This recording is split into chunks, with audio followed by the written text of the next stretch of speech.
We are live. Ladies and gentlemen, please rise as you're able and join me in welcoming City Council in the playing of the national anthem and the reading of the invocation.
Would you please remain standing as you're able while I read the invocation for tonight's council meeting?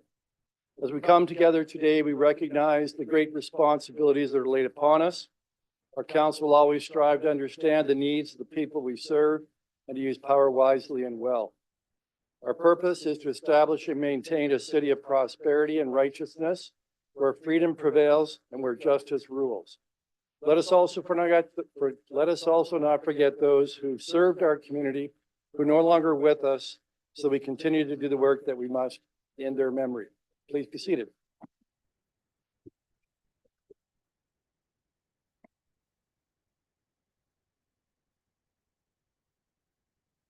Mr. Clerk, would you please call the roll? Councillor Samwell, Present. Councillor Hunt, Present. Councillor Martin, Here. Councillor Caputo, Present. Councillor Sokoli, Here. Councillor Van Tilburg. Here. Councillor Carpenter, Present. Councillor Slats, Present. Councillor McCrory, Here. Councillor Sullivan, Here and present. and Mayor Davis.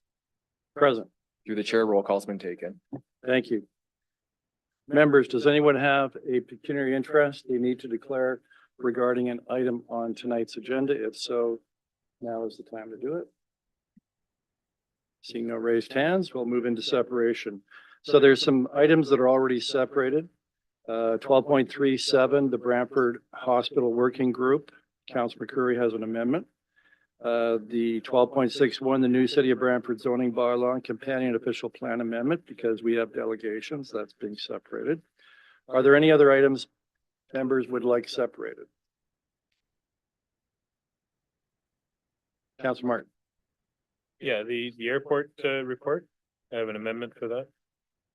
12.1.2. Is it 1, 2, or 3? There's 3 reports. I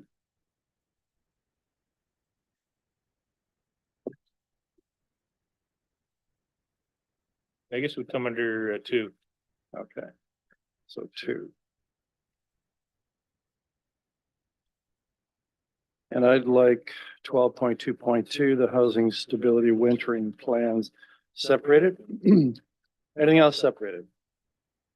Seeing no raised hands. I believe Councillor Scully, you've got the motion to approve all items that have not been separated. Yep, moved by myself, seconded by Councillor Sullivan, that all items contained within the committee reports not separated for discussion purposes be approved. Before we vote on that, would you please read the title of the items we're voting on? Through the chair, the following items are subject to the vote. So from the Committee of the Whole Operations Report, item 12.11, Home Energy Retrofit Program, 12.12, Brantford Airport Board Report. We have Report 1, which is the Airport Business Case Work Plan Update, and Report 3, which is the Resolution Airport Fees and Changes. 12.13 Police Station Task Force Report. 12.14 Corporate Climate Change Action Plan Update. 12.15 Request to the Chief Justice of the Superior Court from the Social Services Committee Report. 12.11 2024-2025 Canada Ontario Community Housing Initiative and Ontario Priorities Housing Investment. 12.23 Appointment of Ontario Works Administrator. 12.24 2025 Shared Social Services Budget from the Committee of the Whole Planning and Administration Report. 12.31 Bill 185 Cutting Red Tape to Build Homes Faster Act. 12.32 First phase of neighborhood consultation results for 3 potential heritage conservation districts. 12.33 Sanderson Center stage equipment capital purchase. 12.34 corporate signage policy and procedures. 12.35 2024 to 2027 city grants program. 12.36 options regarding condominium conversion and rental protection policies and regulations. 12.38 review municipal act for downtown business improvement areas from the Finance Committee report. 12.41 confirmation process for year 2 of the 2024-2027 city services multi-year budget. 12.42 department review of economic development, tourism and cultural initiatives. 12.43 2024 capacities on designated public institutions. 12.44 quarterly reserve and reserve fund update. 12.45 update on capital projects. 12.46 2024 second quarter variance report. 12.47 quarterly status report of contracts awarded. 12.48 treasurer semi-annual investment report for 2024. 12.49 second quarter casino fund update. And lastly, from the planning committee report, 12.51 zoning bylaw amendment TZ-10-24 128 King George Road, and 12.52 601 Park Row North telecommunications application.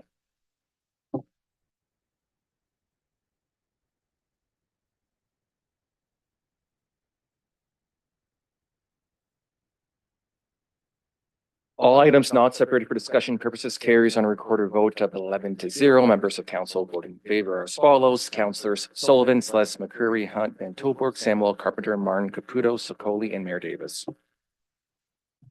Right, before we move into council's business, we do have a recognition that we'd like to do at council. We will periodically recognize residents that have achieved a very significant accomplishment. And we actually have someone that we'd like to recognize tonight who has accomplished something on a national stage representing Brantford, and that's Charlie Yetman. So I'll come down in a minute.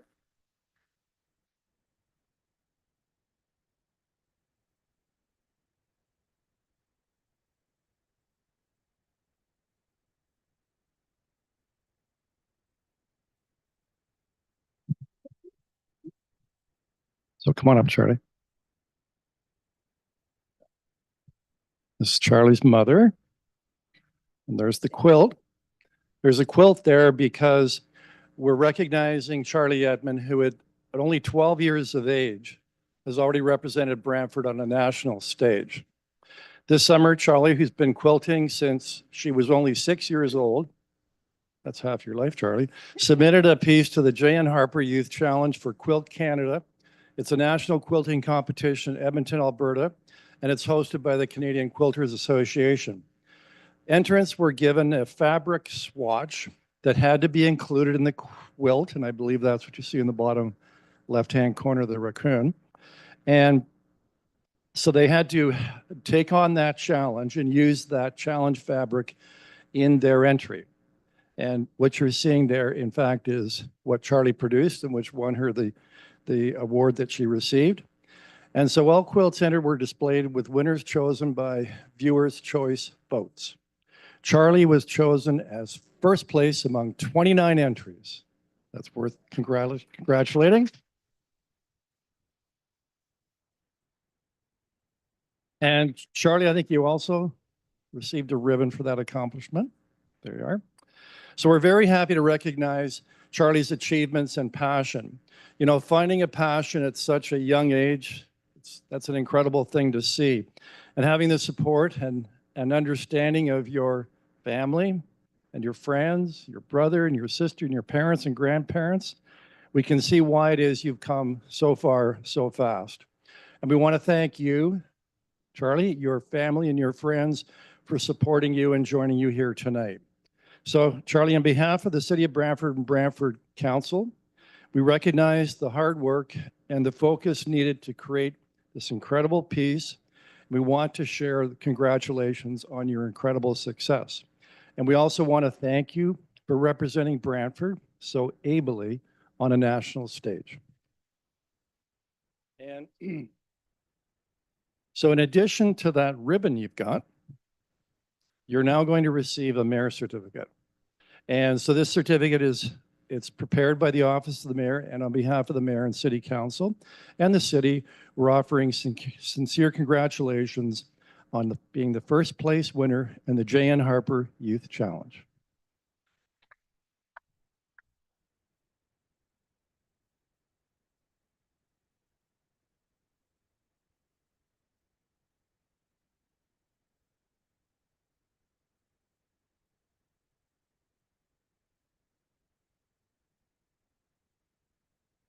And you also won a $3,000 for a sewing machine. That's excellent. Yes. Much better than a mayor's certificate, that's for sure. So we can expect to see many more quilts and sewing materials from you, many more national competitions. Well, once again, let's give Charlie and her family a big hand, and thanks very much for coming out.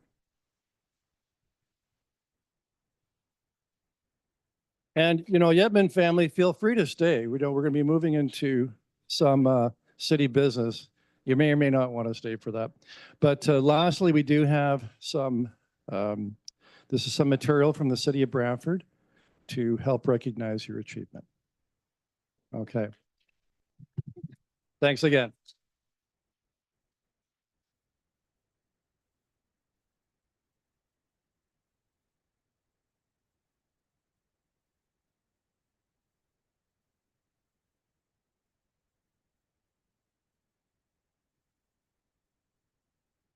Wish the rest of the council meeting could be so pleasant, but we've got business to do.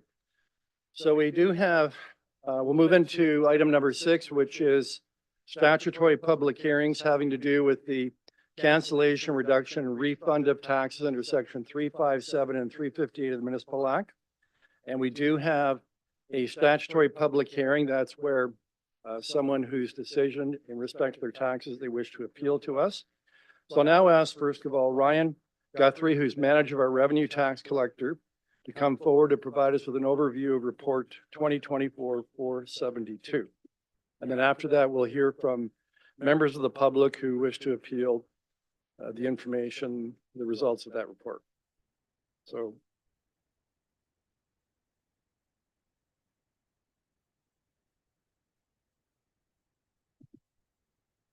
There we are.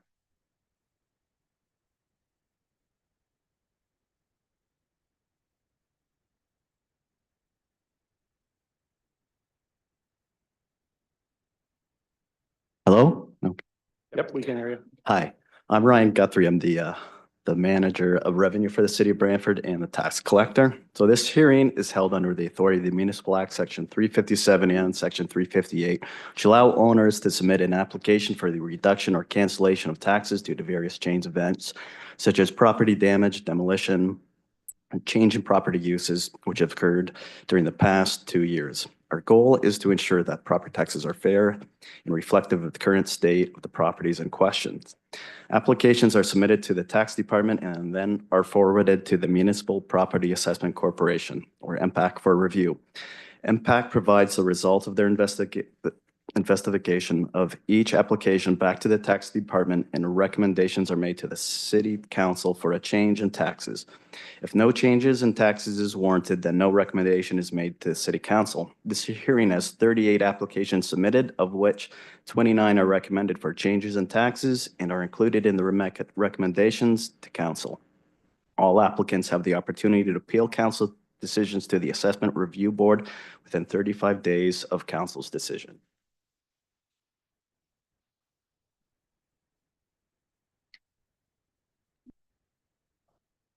So any questions of Ryan before we hear from 2 applicants?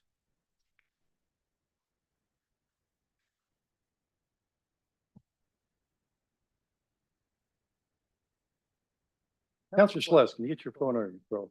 So at this time, we're now going to open the floor to members of the public who wish to speak to any items that are contained in this report. And we've had two applicants who indicated they'd like to speak, and they did so in advance of the meeting. So I'll call them up now one at a time. And I believe Leslie Langdon, if you're here, would you please come forward? So you can just come forward to that mic on the, to your right there. And we'll turn it on for you.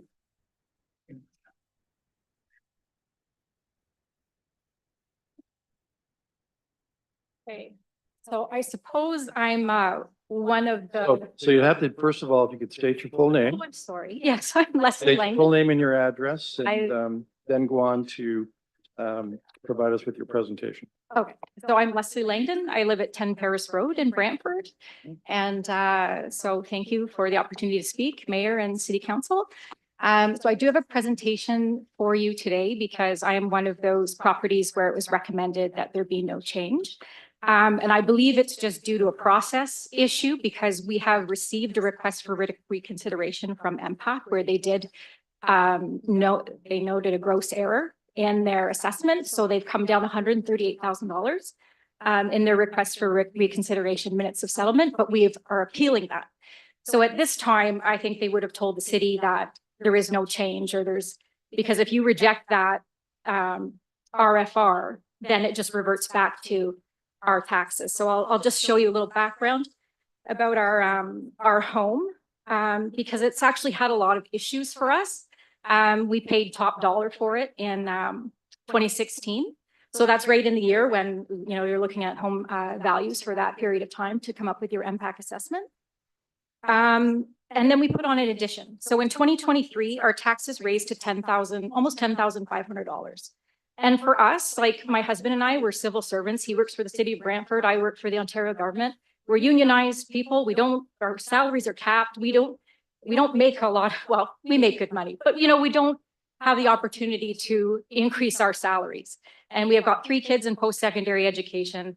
And we put money into our home to renovate it. And now we're being charged an extra $5,000 to live there. Our property was assessed. So at $758,000 up from $415,000. And I believe the process is that MPAC, when they reassess your house, they're supposed to give you a supplementary assessment, a notice that they're going to be making a change. We did not receive that. We were just blindsided with a 2023 update. No one came to visit our house. No one came to visit our structural data. No one came to measure anything, check the quality of the build, nothing. So they have an algorithm and it was applied to us. And our home is on 10 Paris Road. And as you all live in Brantford, it's a very busy road. We have noise pollution from the train tracks and 4 lanes of traffic. We have ambulance, fire, a high school. Like it is not a desirable location. Yet our home is appraised higher than the homes in Brantford Golf and Country Club, higher than the beautiful 2.5 all brick story homes on Dufferin. So there's a lot of inconsistency that we see when MPAC says, look at how we assessed your home and look at your neighbors. What are your neighbors paying? And we think we're unfairly being taxed way too high for what we built. And it's not even done yet. It's in completion. We have no siding on half of our house and we haven't had the money to keep putting into it because of COVID and the cost of lumber, et cetera, et cetera. So our house is half built, if you will, like 90% built with all the trim is missing, doors are missing, the kitchen's not done, that sort of thing. We've also experienced property damage. So when we first bought the home in 2016, in 2017, the accessory unit at the back, which is a brand new, I'll show you pictures of it. Oh, I'm not clicking the slide. Okay. How does this work?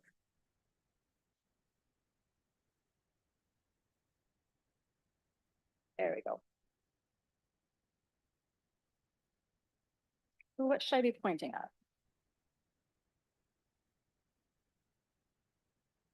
Okay, so this was the property we bought. You can see the footprint and where I've circled that property at the back, that's all damaged. It was never built properly, the office and the garage. So that was permitted in 2010 by the city, but that part on the left was actually a carport and it was built right into the ground. So you have posts that are going into the dirt. It's causing sagging because there's no concrete supporting that structure. So that started to fall apart and rot. The doors you couldn't even open properly because the house is sagging. The property on the right, that foundation was built below grade. So every time in the spring, the snow melts, water and mud seeps into the finished basement and flooded the basement where we had a renter in there that was helping us afford the home. So within 6 months of the renter living there, the house flooded 3 times and he had to move out. And the damage was significant. And we didn't realize what the problem was until we started taking apart the walls. And the one on the left is the post showing you how it just was built into the dirt. The pictures on the right show all the damage and what their solution was, because the previous owners and the building department came up with this solution thinking that all the water that comes in is going to go behind that Dimplex and into the sump pump and come out. But what happened is the dirt comes with it. And that solution, it wasn't a solution. So it became our headache and it's going to cost us probably about $100,000. We feel it decreases on our value of our property. So that's not included in the impact assessment either. So we've had to tear this apart. This has to come down and be totally rebuilt. Sorry, gotta get the hang of this clicker. So like I mentioned before, we did submit an application to you guys, to the city council last year. It's been a year since we submitted our application. I suppose we just missed the city council deadline. But we did submit that and hoping to acknowledge, or having an acknowledgement that we've been charged too much taxes for 2023. And in 2024, we did submit our request for reconsideration. And the impact representative showed up and he said, the only reason I'm here is because I know there's a problem. There has been an error and I'm here to fix it. I'm here to go through your property and the measurements and get things right. We also live on Paris Road, but our address used to be 353 Terrace Hill. So we're actually not given the appropriate percentage decrease for being on Paris Road. Because when the city merged that bridge there, and then we officially got assigned 10 Paris Road instead of 353. But it's not actually, it's not properly, it's not properly identified as living on a busy, heavy traffic street. So there should be a further reduction around that. So like I said, MPAC did provide us with minutes of settlement. They've come down to 620,000 from 758. So that would be about a $22,500 tax reduction. But we want to investigate that further and get a second opinion through the appeal board to see whether or not the information used and the new impact assessment is actually valid, because it's actually, I feel it's not a very transparent process. We won't give a lot of information about what changes were made, except that there was,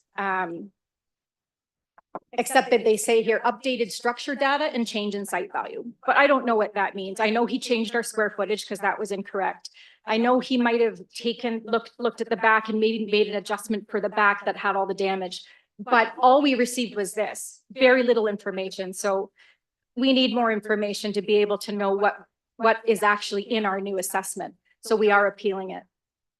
We think it should be more in line with 120 Paris Road, which is a direct comparable. They're 18 doors down. They sold in 2016 as well for $490. Their taxes are $449, and they have the same location, same lot size. Actually, they're bigger. Very similar square footage. We might be a little bigger. 2 stories, quality of construction is similar. Bedrooms are the same. Bathrooms, we have 2 more full baths, but they have 1 more half bath. Very similar properties, but we are being charged 40% more taxes than them. So there is, we feel, an issue with equity here. Okay, and then just pictures for, that's our home there. That's in 2023. You can tell like our house isn't built yet. There's still siding missing. We had to tear up the driveway. It's all gravel and sand. So many things about our property are not sale worthy right now. If we put it on the market, we're not going to get top dollar because not a lot of it is finished. And then there is all the damage at the back. No one's going to want to buy a home with, $100,000 in repairs. And this is the comparable property on Paris Road, just to give you an idea. They also have better zoning, finished driveway, finished oak kitchen, hardwood floors, double car garage. They put an addition on there, same as us, but in the 80s. Leslie, you have 10 minutes. Can you Yep, try and wrap? I up in am about a minute? rapid, okay, sorry, but here's the homes on Paris Road up to 2016 I provided for you. And we think that you should use the sales of Paris Road instead of the neighboring communities in the heart of neighborhoods. It just shows you just the neighborhoods and how we're kind of being classified in with the really high-end homes instead of Paris Road homes. And that's our recommendation, is just asked to revert to 2022 MPAC assessment until MPAC can come back with a proper assessment that is reflective of what the true value of our home would be worth in 2016. Great, thank you very much. We'll be dealing with this later, but appreciate you coming forward and make the presentation to Okay. us. Thank you. So we have a second applicant or appellant, Lou Sevatovic, although he may be. No, he's not here. Did he say we might be coming in by telephone? All right, so he hasn't attended today. Okay. All right. Is there anyone else present today that would like to speak to a cancellation, reduction, or refund of taxes that's addressed in this report? Now is your time to come forward. I'll ask one more time. Is there anyone else that's present tonight that would like to make a presentation in respect to the cancellation, reduction, refund of taxes? I'll ask for a third and last time. Is there anyone present who would like to make a presentation in respect to report 6.1, the cancellation, reduction, refund of taxes? All right. I think that concludes the statutory hearing. And so I'll now ask Councillor McCreary if you could move item 6.1, please, and state your seconder. Thank you, Mayor. I shall in just a second here. That's a help. Thank you. Moved by myself, seconded by Councillor Martin, that report 2024-472, which is titled Application for Cancellation, Reduction, and Refund of Taxes under sections 357 and 358 of the Municipal Act, or the increase of taxes under section 359 be received. And B, that the tax adjustments in the amount of $118,061.95 as identified in Appendix A of Report 2024-472 be approved. So any discussion? Councillor Schloss. Thank you, Mr. Chair. Would this be the appropriate time then to discuss the presentation that was just held? Certainly can ask questions of staff. Okay, if I could, through you to the tax collector. Do we have legal authority to take, I believe the assessed value was 758. MPAC said they were going to 620, and then that's being appealed to go down further. Do we have the legal authority to accept the 620 in the interim while that review is underway?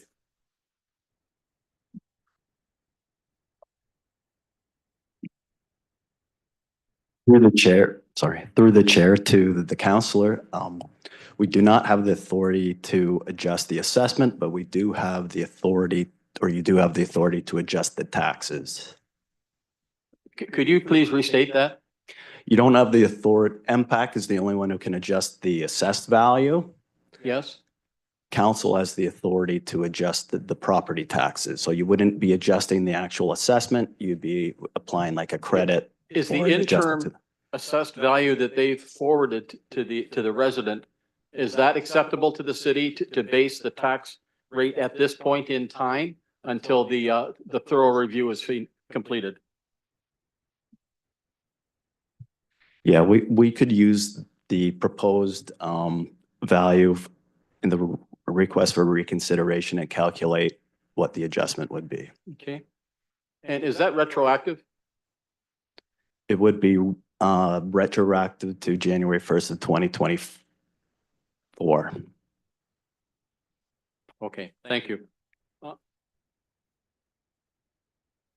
Can you entertain a motion to amend, Mr. Mayor? Well, let's see if we have any other speakers. Okay. Anybody else wish to speak to this matter? Yes, Councilor Carpenter. Ryan, the applicant asked if we could revert them back to the 2022 tax rate, not the value, because we can't do that.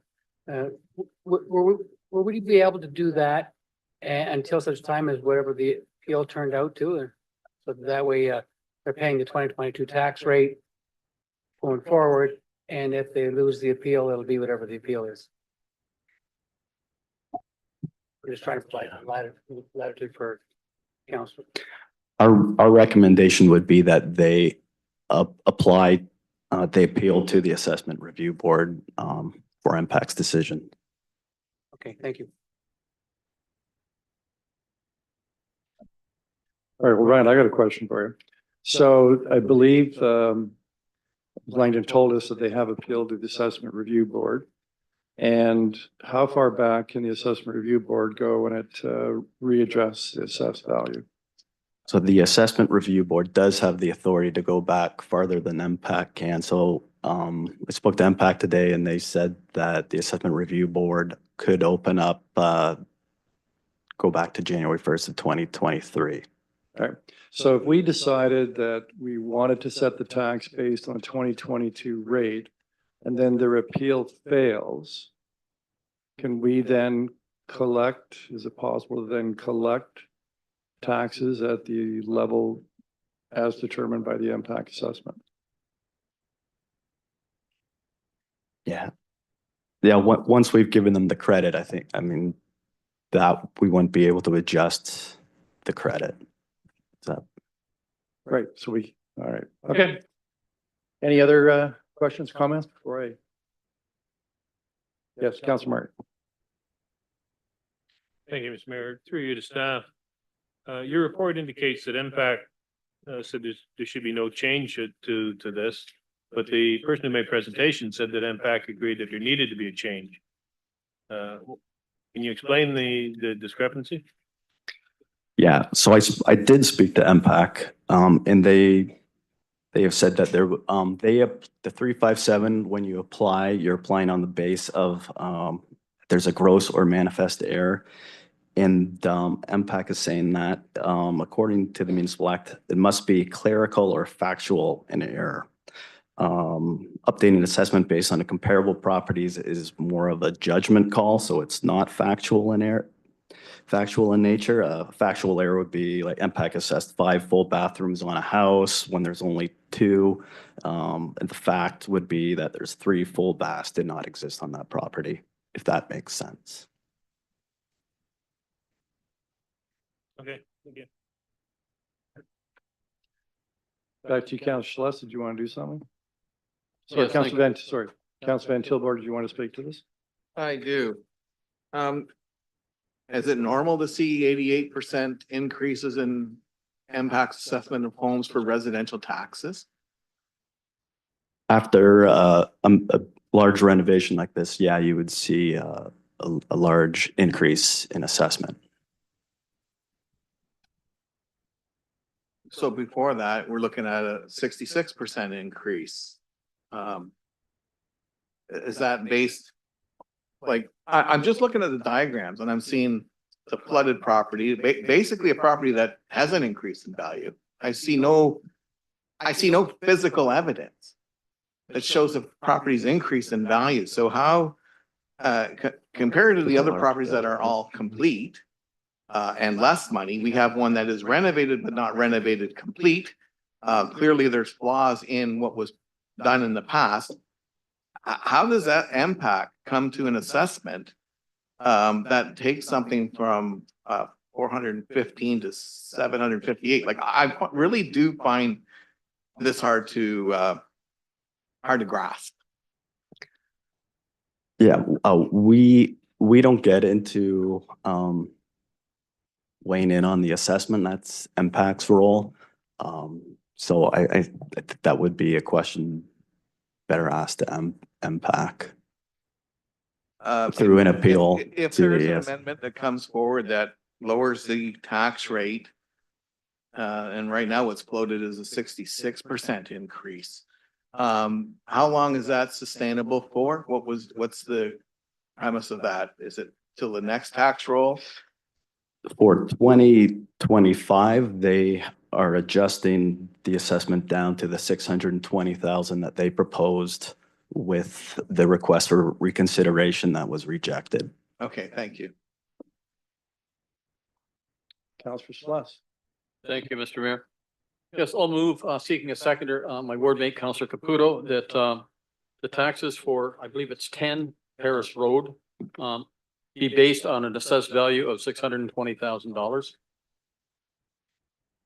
And just speaking to that very briefly, Mr. Mayor, we saw documentation this evening that MPAC has initially assessed it at 758. Upon review and upon confirmation of sizes and measuring and whatnot, they reduced it by 138,000, taking it down to 620,000, which is the current rate that's being appealed by the owner. But we can't deal with improbable. We don't know what will happen with that appeal, but we do know that it won't be any more than the 620 that they've already committed to. So I think it would only be reasonable to charge the resident at the rate that MPAC is suggesting, and that the owner of the property is appealing. So I would ask members to support the amendment. Thank you, Mr. Chair.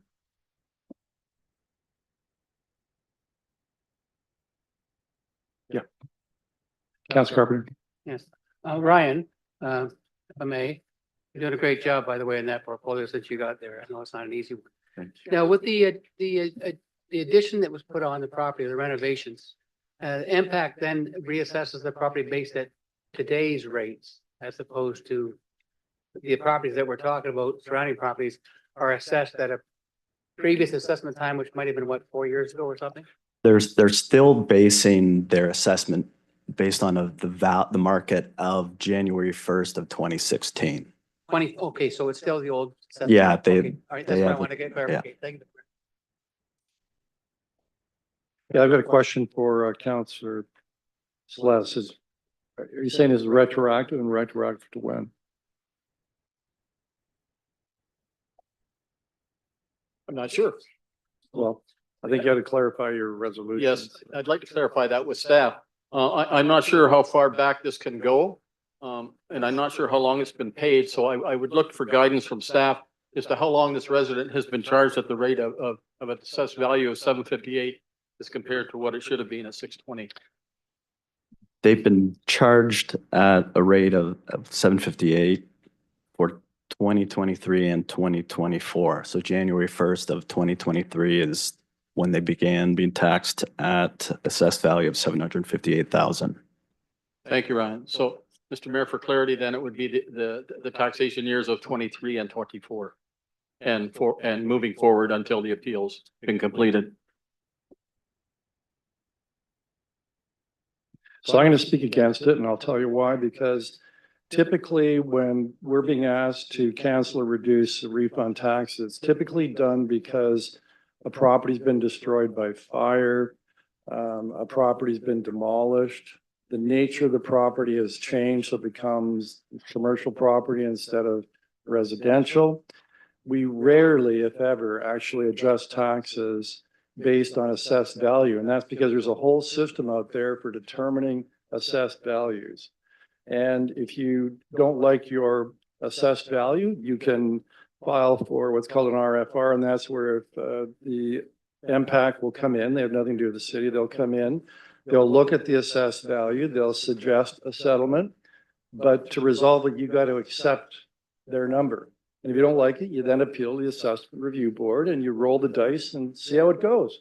And the assessment review board can set the assessment higher than what MPAC is asking for. They're like a court. So here we are, we're making a decision based on assessed value. In essence, acting like the appeal assessment review board. You're not hearing the other side of the case from MPAC. This is very dangerous. It's a very dangerous precedent. You're straying into what essence is under the provincial legislation, they set up this property tax system. You're straying into decisions that are made by MPAC. And get ready for an avalanche. That's what's going to happen. You're setting yourselves up. You're setting us up as another way to appeal your assessment. That's a very dangerous precedent. That's all I'll say. Yes, Councillor Sluss. If I can speak, Mr. Mayor, the MPAC set the value at 620. We're not doing that. MPAC did that, and they sent it in writing to the resident. At least that's what we were shown this evening. So that's what I'm basing this on, is what MPAC has said the property should be assessed at. And the resident is appealing that, saying that is also too high, and they're appealing that. But I would not suspect they would come back and say that what they assessed to that was wrong. I would think they'll either deny it or leave it where it is, where they've said it was. So that's what I'm basing that on, Mr. Mayor. Well, we're not supposed to have any back and forth, but I mean, how do you know? You don't know. You don't have MPAC here to explain. The way that system works is they'll make a suggestion to the homeowner, and then the homeowner has to accept that. And then that becomes the assessed value. If the homeowner says, no, that's not low enough, then MPAC can take it to the assessment review board, or the homeowner does. And the assessment review board isn't bound by anything that the MPAC has done before that. So that's why I say you're treading here into dangerous ground. You're you're trying to make a decision based on essentially the MPAC system, the assessment review board system. And I'd suggest that it's not a good thing to do, because it can create other applications, and we end up becoming an assessment review board. So with that, I'll call the vote.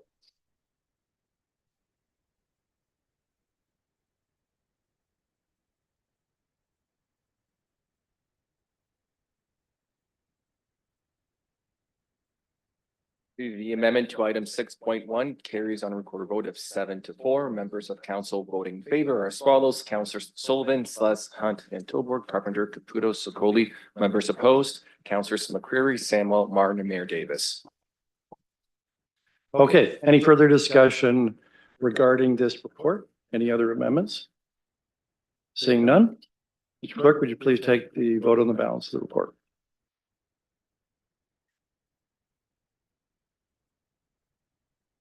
Item 6.1 as amended carries unanimously on recorded vote of 11-0. Members voting in favor are as follows: Councillors Van Tilburg, Samuel, Hunt, Carpenter, McCreary, Martin, Sluss, Caputo, Sullivan, Sokoli, and Mayor Davis.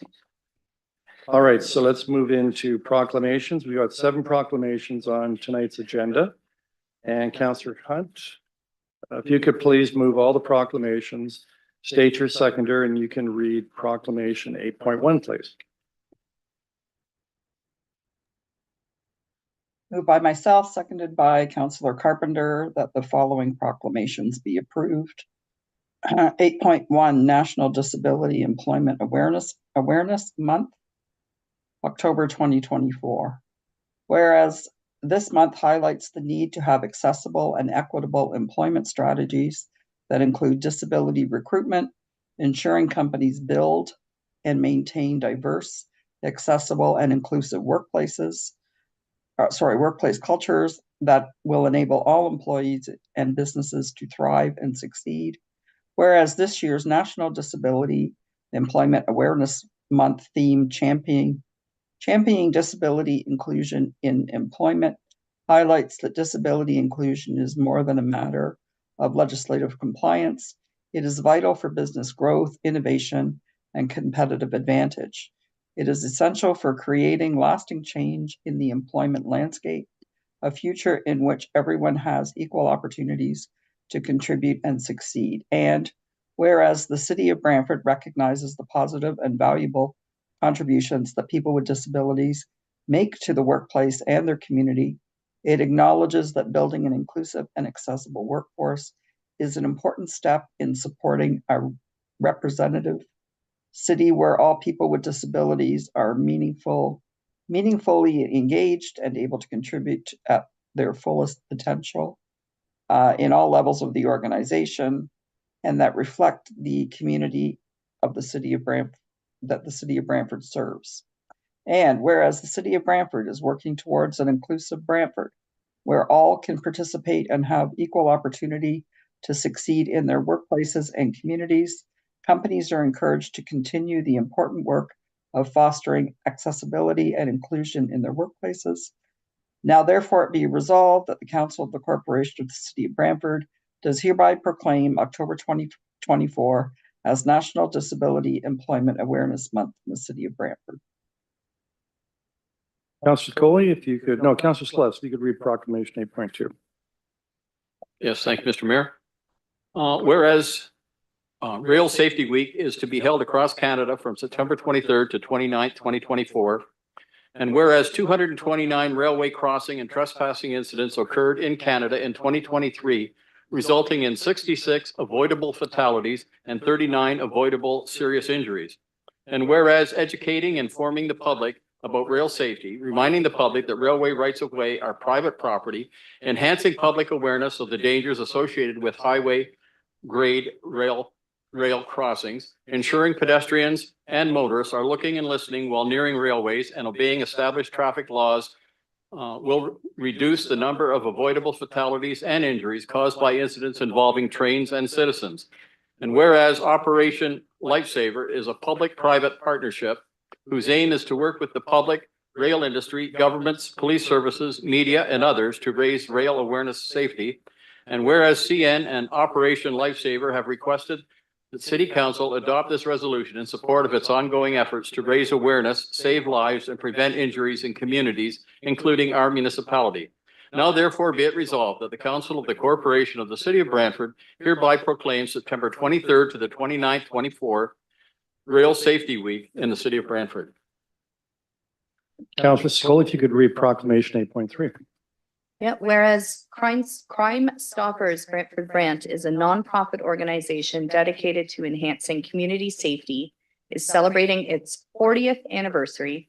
And whereas since its inception, Crime Stoppers Brantford Brant has partnered with local police services and engaged with the community to provide anonymous tips that have significantly contributed to crime solving and public safety. And whereas over the past 4 decades, Crime Stoppers Brantford Brant has achieved remarkable milestones, including the recovery of property valued at $13,505,291, the seizure of drugs with a total value of $21,786,526, the payment of 468,521 awards, and the facilitation of 3,194 arrests. And whereas the efforts of Crime Stoppers Brantford Brant has led to the clearance of 4,684 cases within Brantford, the County of Brant, and 6 nations of the Grand River, underscoring the organization's critical role in ensuring a safer community for all residents. And whereas the continued dedication and commitment of Crime Stoppers Brantford Brant, its volunteers, and its supporters have been instrumental in fostering a collaborative approach to crime prevention and resolution. And whereas in honor of this significant anniversary and to recognize the invaluable contributions of Crime Stoppers Brantford Brant to our community, the City of Brantford, we will be hosting a flag raising ceremony to celebrate the 40 years of service and commitment. Now therefore be it resolved that the Council of the Corporation of the City of Brantford hereby proclaim October 8th, 2024 as Brantford Brant Crime Stoppers 40th anniversary. All right, Councillor Samuel, if you could read proclamation 8.4, please. Thank you. Breast Cancer Awareness Month, October 2024. Whereas championing world-leading outcomes in breast cancer prevention, early detection, treatment, and support is achievable when united by the same goal. And whereas tremendous progress has been made, yet breast cancer is still the most commonly diagnosed cancer among Canadian women, whereas 1 in 8 women are expected to be diagnosed in their lifetime, with an estimated 27,900 Canadians diagnosed with breast cancer annually, and thousands more living with the disease. And whereas in recognition of those we have lost and the brave survivors who continue to fight, City Hall and the fountain located in Harmony Square will be illuminated in pink, October 5th to 12th. Now therefore it be resolved that the Council of the Corporation of the City of Brantford hereby proclaims the month of October 2024 as Breast Cancer Awareness Month. Thank you. And Councillor Carpenter, if you could read the next proclamation 8.5. Thank you, Mr. Mayor. Week ago today, from today, Tuesday, October the 1st, 2024 is National Seniors Day. And whereas age-friendly planning was adopted as a fundamental strategic action to ensure a high quality of life for all citizens. And whereas social inclusion, social participation, and civic engagement were identified as priorities in our healthy aging. City of Brantford's age-friendly strategy. And whereas the City of Brantford's Health Age campaign aims to provide opportunities to support participation in social recreation and education activities. Whereas part of the Health Aging campaign, the city of Brantford will be hosting the Let's Get Moving series events during the month of October. And whereas in celebration of National Seniors Day, the Grand River Council on Aging and the Canadian Association of Retired Persons, Brantford chapter will be hosting a flag raising ceremony in Harmony Square on October 4th, 2024. And therefore be resolved that the Council of the Corporate City of Brantford hereby proclaim October 1st, 2024 as National Seniors Day in the city of Brantford. You can go hug your grandparents. Councilor Van Tilburg, if you'd read proclamation 8.6. Test your smoke alarm day, September 28th, 2024. Whereas the city of Brantford is committed to ensuring the safety and security of all those living and visiting in Brantford, and whereas residents may have less than 2 minutes to escape a fire in today's homes in Ontario, and whereas working smoke alarms are instrumental in providing early detection notification to residents in a fire emergency, and whereas to test your smoke alarm day theme, Saved by the Beep, effectively serves to encourage us to learn more about smoke alarms, fire safety, and home fire escape planning and avoiding a fatality due to fire.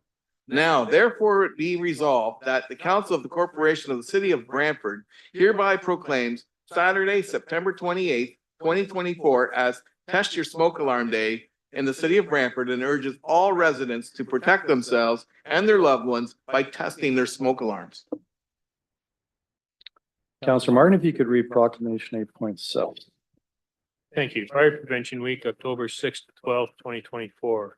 Whereas the city of Brantford is committing to ensuring the safety and security of all those living in and visiting our city. And whereas roughly 3 out of 5 fire deaths happen in homes with either no smoke alarm or with no working smoke alarms. And whereas City of Brantford residents will make sure their smoke alarms meet the needs of all their family members, including those with sensory or physical disabilities.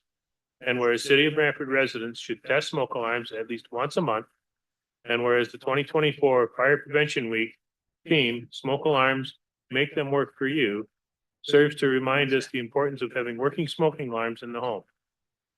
Now therefore be it resolved that the Council of the Corporation and City of Brantford hereby proclaims October 6th to 12th, 2024 as Fire Prevention Week and urges all City of Brantford residents to make sure their homes have working smoke alarms and support the many public safety activities and efforts of the Brantford Fire Department. And if I can just mention, it was reported in the paper of fire at Rosewood House. It was indicated that due to the fire alarm system, the residents and staff were notified of the fire and they all evacuated safely within 2 minutes of hearing the alarm. Councilor McCurry, if you could read proclamation 8.8. Mayor, yes, October is Probus Month in Brantford. Whereas Probus is a local, national, and international association of retired and semi-retired persons who come together to meet others in similar circumstances, to make new friends, and to maintain and expand their interests. And whereas the purpose of the Probus Canada clubs is to provide regular meetings, guest speakers, programs, and activities for its members. And whereas presently there are 5 active Probus clubs in the city of Brantford. And whereas Probus clubs are strictly social clubs that are non-political, non-sectarian, non-profit, and non-charitable. And whereas Brantford encourages and supports the development of fraternal associations, service clubs, and other voluntary associations. Now therefore be it resolved that the Council of the Corporation of the City of Brantford hereby proclaims October 2024 as Probus Month of the City of Brantford. Councilor Sullivan, you could read proclamation 8.9, please. Absolutely. Whereas the Belleville Bulls were founded in 1996 and relocated and renamed the Hamilton Bulldogs in 2015. And whereas on February 7th, 2023, the City of Brantford Council approved Report 2023-58 term sheet for OHL team agreement in Brantford Civic Center. And whereas the Hamilton Bulldogs were renamed and rebranded the Brantford Bulldogs in August of 2023, with the team playing its first home game in Brantford on October 7, 2023. And where there has been tremendous positive community support to host an OHL team through the sale of nearly 2,400 season memberships for the Brantford Bulldogs and near capacity attendance at the games. And whereas the Brantford Bulldogs finished at a tremendous inaugural regular season with a record of 37 wins, 20 losses, and 9 overtime losses, and finished second in the OHL's Eastern Division. And whereas in April 2024, the City of Brantford Council resolved to thank the Bulldogs organization, ownership, players, fans, and businesses for supporting the first year of the Brantford Bulldogs. And whereas the fans of the Brantford Bulldogs are incredibly proud of their local team, now therefore be it resolved that the corporation of the City of Brantford wishes to celebrate the incredible season ahead and wish the Brantford Bulldogs organization all the very best, and that Saturday, September 28, 2024 be declared Brantford Bulldogs Day in the City of Brantford, and a Brantford Bulldogs flag will be raised at the Brantford Civic Center. At 5:45. Right outside the Civic Center. So I get to read proclamation 8.10, freedom of the city. Whereas the 35th Royal Canadian Sea Cadet Corps, Admiral Nellis has served for 85 years. The 26th Navy League Cadet Corps, Admiral Landymore, have served for 70 years, and the 104th Royal Canadian Air Cadets Starfighter Squadron has served for 48 years in the city of Brantford as of 2025. And whereas the city of Brantford officially recognizes the significant contributions of the cadet program, the aims of which are to develop in youth the attributes of good citizenship and leadership, promote physical fitness, and stimulate the interest of youth in elemental components and activities of the Canadian Forces. And whereas Air, Navy, and Sea Cadet programs support of veterans, legions, service clubs, and their programs throughout the community, including poppy drives and period of remembrance. And whereas City Council wishes to honor the cadets and officers of the Admiral Nellis Sea Cadets and Admiral Landymore Navy League Cadets and the Starfighter Squadron Air Cadets for continual dedicated service and training in the Brantford community. Now therefore, be it resolved that in recognition of the municipality's long and esteemed relationship with the units, the Council of the Corporation of the City of Brantford does hereby bestow upon the 135th Royal Canadian Sea Cadet Corps, Admiral Nellis, 26th Navy League Cadet Corps, Admiral Landymore, and the 104th Royal Canadian Air Cadets Starfighter Squadron, freedom of the city being one of the most prized honors that a community can bestow upon a military unit. So with that, I'll call the vote on all the proclamations.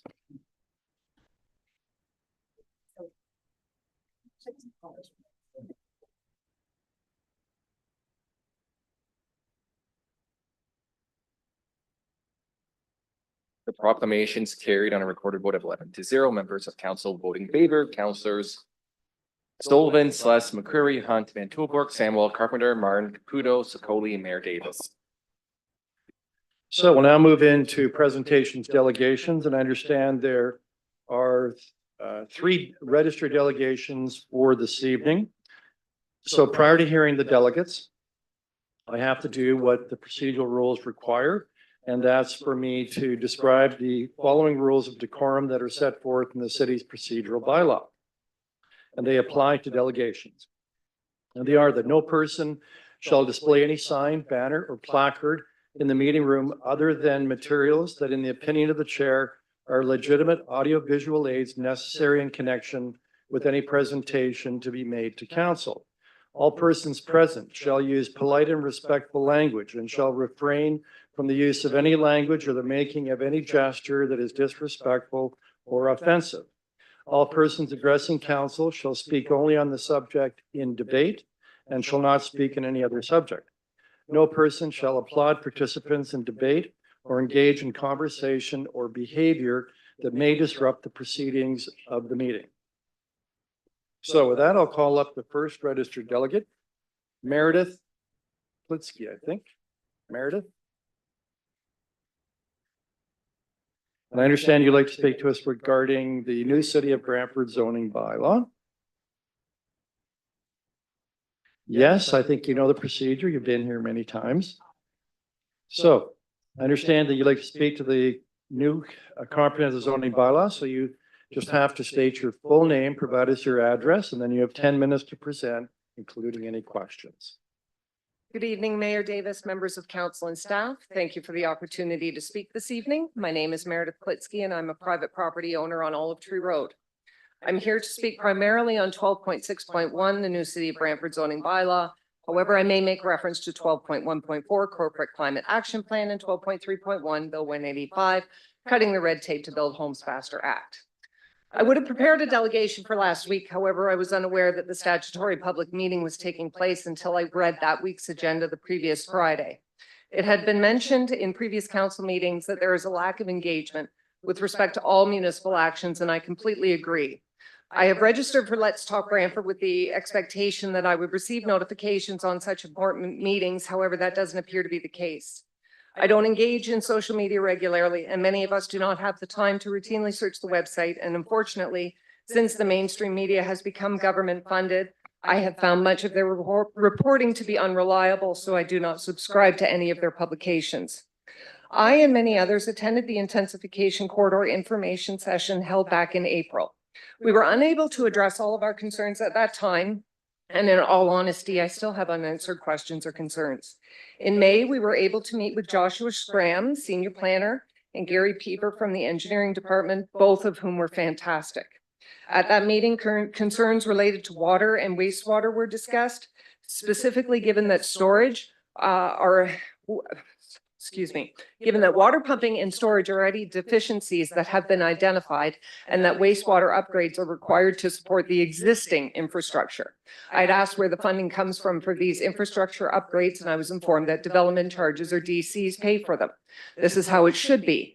However, when I was in attendance at the council meeting on September 10th, it was discussed that the province has proposed Bill 23, which will significantly reduce the DC receipts, a reduction to the tune of $20 to $70 million. If I recall correctly, it was Chief Planner Nicole Wilmot who stated that the municipality was given over $1 million to help fund the streamlining of their systems and over $2 million as a result of the municipality achieving their housing targets. The province dangling a less than $4 million carrot in front of the municipality won't even make a dent in the $20 to $70 million we stand to lose. You have developers coming into this community who stand to make millions of dollars in either rentals or sales. I certainly hope you're not planning on passing this shortfall on to the property tax or utility payers in this community. In 2023, Ontario saw an increase of 135.2% in mortgage defaults. With the cost of everything in today's society, there are far too many households that cannot take on this added burden. Or is this part of the program from the World Economic Forum, or WEF, emphasizing that, quote, we will own nothing and be happy, unquote? Should the provincial government want to dictate what targets the municipality needs to achieve, then they or the non-governmental organizations, NGOs, should be paying for it. Many of the policies that the municipality is expected to implement, which come from both the provincial and federal levels, are being developed by international NGOs, i.e. the UN, the WHO, the WEF, just to name a few. These organizations, which are unelected and unaccountable, but they and their members stand to profit immensely from the implementation of these initiatives. There's an old saying that applies in many situations: follow the money. Take, for example, the intensification corridor that is planned for King George Road with respect to traffic. There are instances already where at peak times I'm stuck at the stoplight at Dunstan and Oxford because the traffic is backed up from the intersection at Fairview and Tollgate. Yet the city has adopted a, quote, do minimal, unquote, approach to road work. One would think with an increase in density that will translate into an increase in automobile traffic. This will, without a doubt, frustrate automobile owners, but could this be by design? According to the 2020 Brantford Transportation Master Plan, under travel demand management, the municipality is focusing on the, quote, modification of travel behavior, unquote.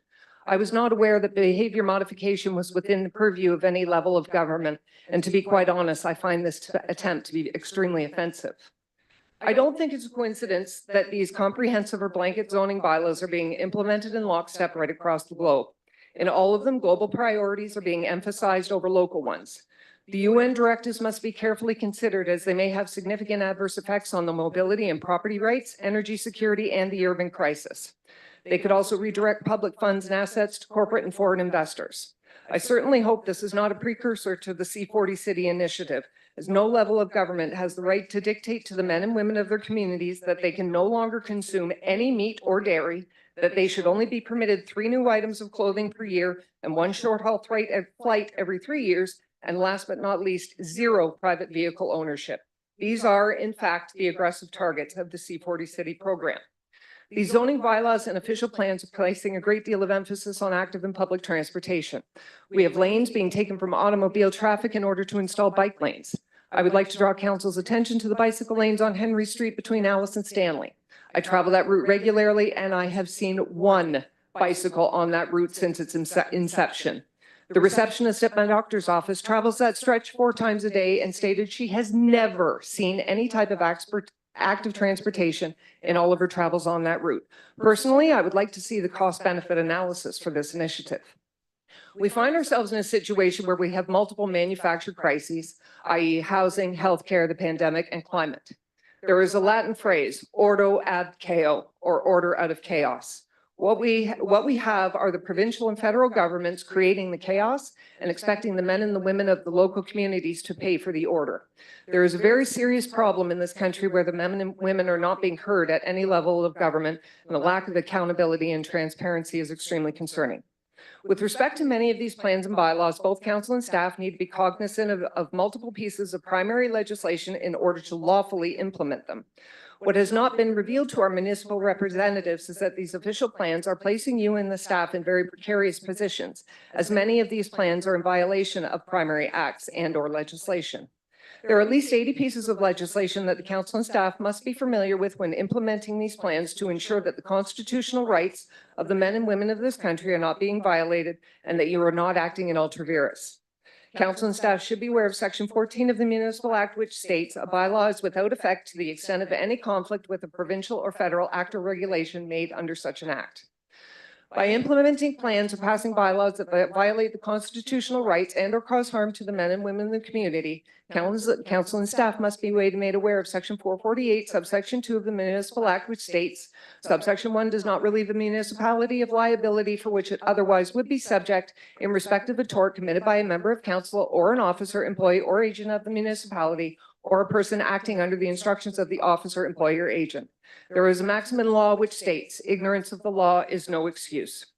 We must also address the fact that everything needs to be looked at through a climate lens. Perhaps this was a directive from the Partners for Climate Protection, the PCPP, and or the International Council on Local Environmental Issues, ICLEI, which Brantford signed on to in 1996. The municipality is looking to achieve net zero by 2050. I have difficulty comprehending the statement by the municipality that Canada has disproportionately contributed to the climate and ecological crisis, unquote. With all due respect, this statement is absurd. Are you aware that a tree absorbs 48 pounds of carbon dioxide per year and that Canada has 318 billion trees? Canada produces 598.46 million tons a year of CO2. When you do the math, Canada cleans 10 times more carbon than it produces. When you have countries like China opening new coal plants every 2 weeks for the next 2 years, nothing can be further from the truth to state that Canada contributes disproportionately. Another way to look at this is that CO2 makes up 0.0% of the Earth's atmosphere, of which humans contribute 3%, and Canada is only responsible for 1.5% of that. The amount that Canada contributes to carbon emissions is statistically zero. I would also like to bring to the attention of staff and council the World Climate Declaration. This is a document which has been signed by 1,944 scientists, which include Nobel laureates and Patrick Moore, the founder of Greenpeace, which states that there is no climate emergency. Like many other things that have taken place in the last few years, the science is not settled. At the bottom of the homepage for the PCPP, it mentions that the Government of Canada, the FCM, Federation of Canadian Municipalities, assume no responsibility for these projects. Therefore, the liability falls on those implementing the programs. Given the PCPP is a voluntary program, the municipality might want to reconsider their membership. I would also like to ask council and staff if they have taken into consideration Crown land patents with respect to these zoning bylaws. According to Section 92 of the British North America Act, which is to be considered the supreme law of Canada, the province only had authority over interest that was transferred to it at the time of the Dominion. We obtained our Crown land patent, which was granted to the original owner and his heirs and assigns forever in 1840, prior to Confederation, prior to the establishment of the province of Ontario.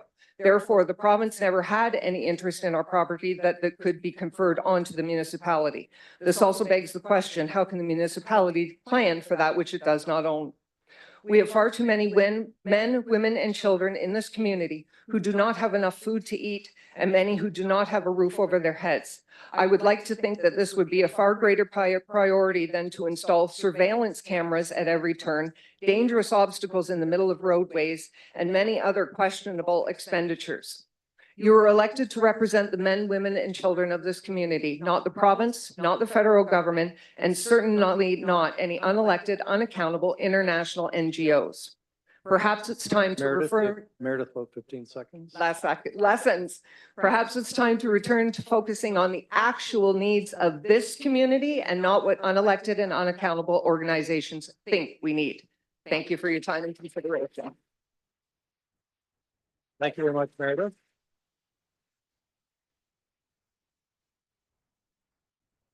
So we'll now move to the second delegation. Now there's 10 minutes per delegate. Okay. Yep. Yep. Thank you very much, sir. So we'll move to the second delegate, Mary Shianella, I think it is, speaking to the City of Brantford zoning bylaw and companion official plan amendment. Mary, just come up and state your full name, please, and your address. 121 Stonehenge Drive in Ancaster. Great. You'd like to speak to the comprehensive zoning bylaw. Go ahead.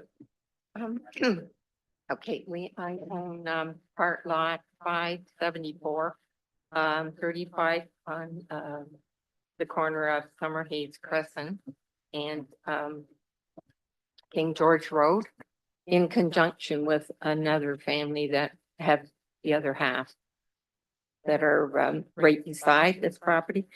So 35 years ago, we bought this property for a retirement investment. And at that time, they said within the next 5 years or so, they would probably implement the sewers in the septic system. So we thought, okay, well, this sounds like a good plan. So moving forward to now, we decide now is the time to call a real estate agent and put this property up for sale or build a home on it. Come to find out that has been changed to some environmental protected property that we can do nothing with. So we came to City Hall here and spoke to a gentleman who he in turn referred us to a consultant in Hamilton that we spoke to. And she said, you could wait for them to change the sewer or put in the sewers and septic. Who knows how long that'll be. And at that point, you could apply for a zoning change back to what it was. But it would probably be at the cost of at least $25,000 to change it back. So, and no guarantee that it would be approved. In the meantime, we really don't feel that we own anything, but we are liable for anything.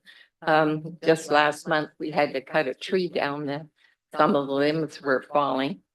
And that was $3,000 plus the $400 that the city charges to put up 4 pylons so that people wouldn't go through the access. There's an access behind the property.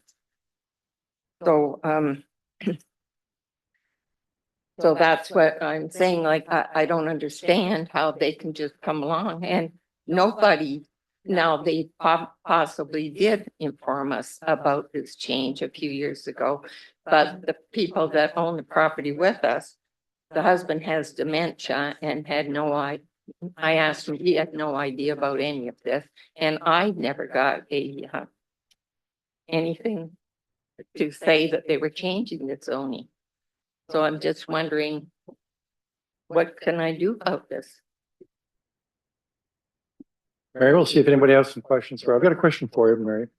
What number do you live at Summer Hayes Crescent? I don't. It's part lot 574, lot 35 RP, Summer Hayes Crescent. On the corner of King George Road and Summer Hayes Crescent, right across from the mall. From the mall. Sorry. So is that a vacant lot then? Yes, it is. Okay, how big is the lot? Approximately. Oh, half acre.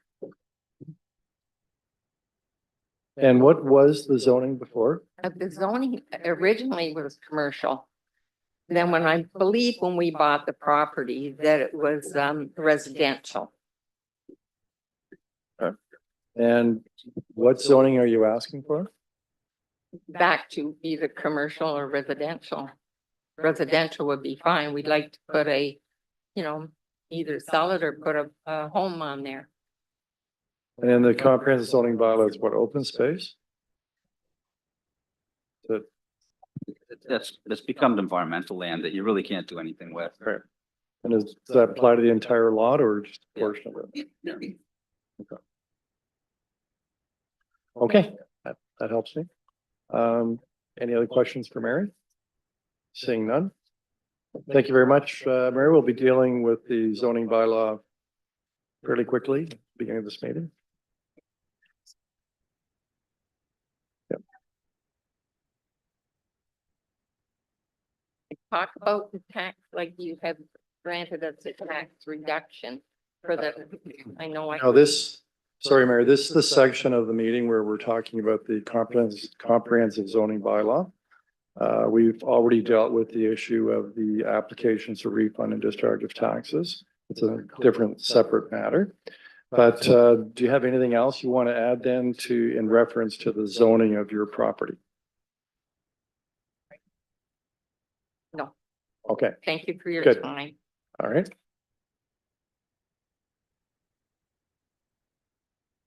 Mr. Clerk, I believe we had a third registered delegate, but they have since withdrawn their request. Through the chair, that's correct. All right, okay. So we'll move on to the clerk's report on communications. Councillor Van Tilburg, if you could please move the motion to receive the clerk's report on communication. Moved by myself, second by my board mate, Counselor Samuel, the clerk's report on communication be received. Any discussion? Seeing none, I'll now call the vote on the clerk's report on communications.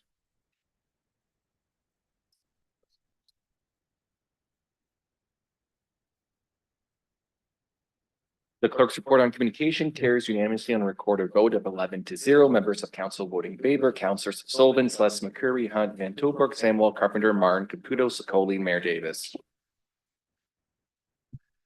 Great, moving on to minutes then. Councillor Samuel, we understand you've got the motion to adopt the minutes listed in the agenda.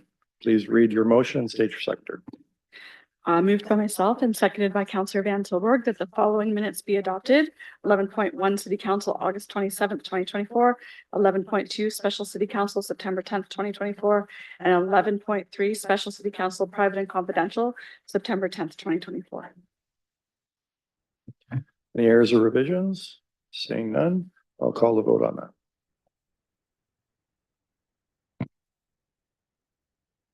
The approval of the minutes carries unanimously on a recorded vote of 11-0. Members of council voting in favor are as follows. Councillors Sullivan, Celeste McCurry, Hunt, Van Tilburg, Samuel, Carpenter, Martin, Caputo, Sicoli, and Mayor Davis. All right, now deal with the items that have been separated. Councillor Carpenter, if you plead read the motion to have the separated items placed on the floor for discussion. Moved by myself. It's moved by myself that all items on the committee reports 12.1 to 12.6 separated for discussion purposes be approved. Seconded by my ward mate. All right, because there was a delegation in respect to item 12.6.1, which is the City of Brantford zoning bylaw and companion official plan amendment, that's 12.6.1. We'll consider that matter first. So, any discussion? Councilor Carpenter. Yes, can staff speak to the issue with the Summer Hayes property that is being, seems to be zoned environmentally sensitive? I believe that's what the zoning is. And has this been changed from residential or commercial? Could you speak to that, please?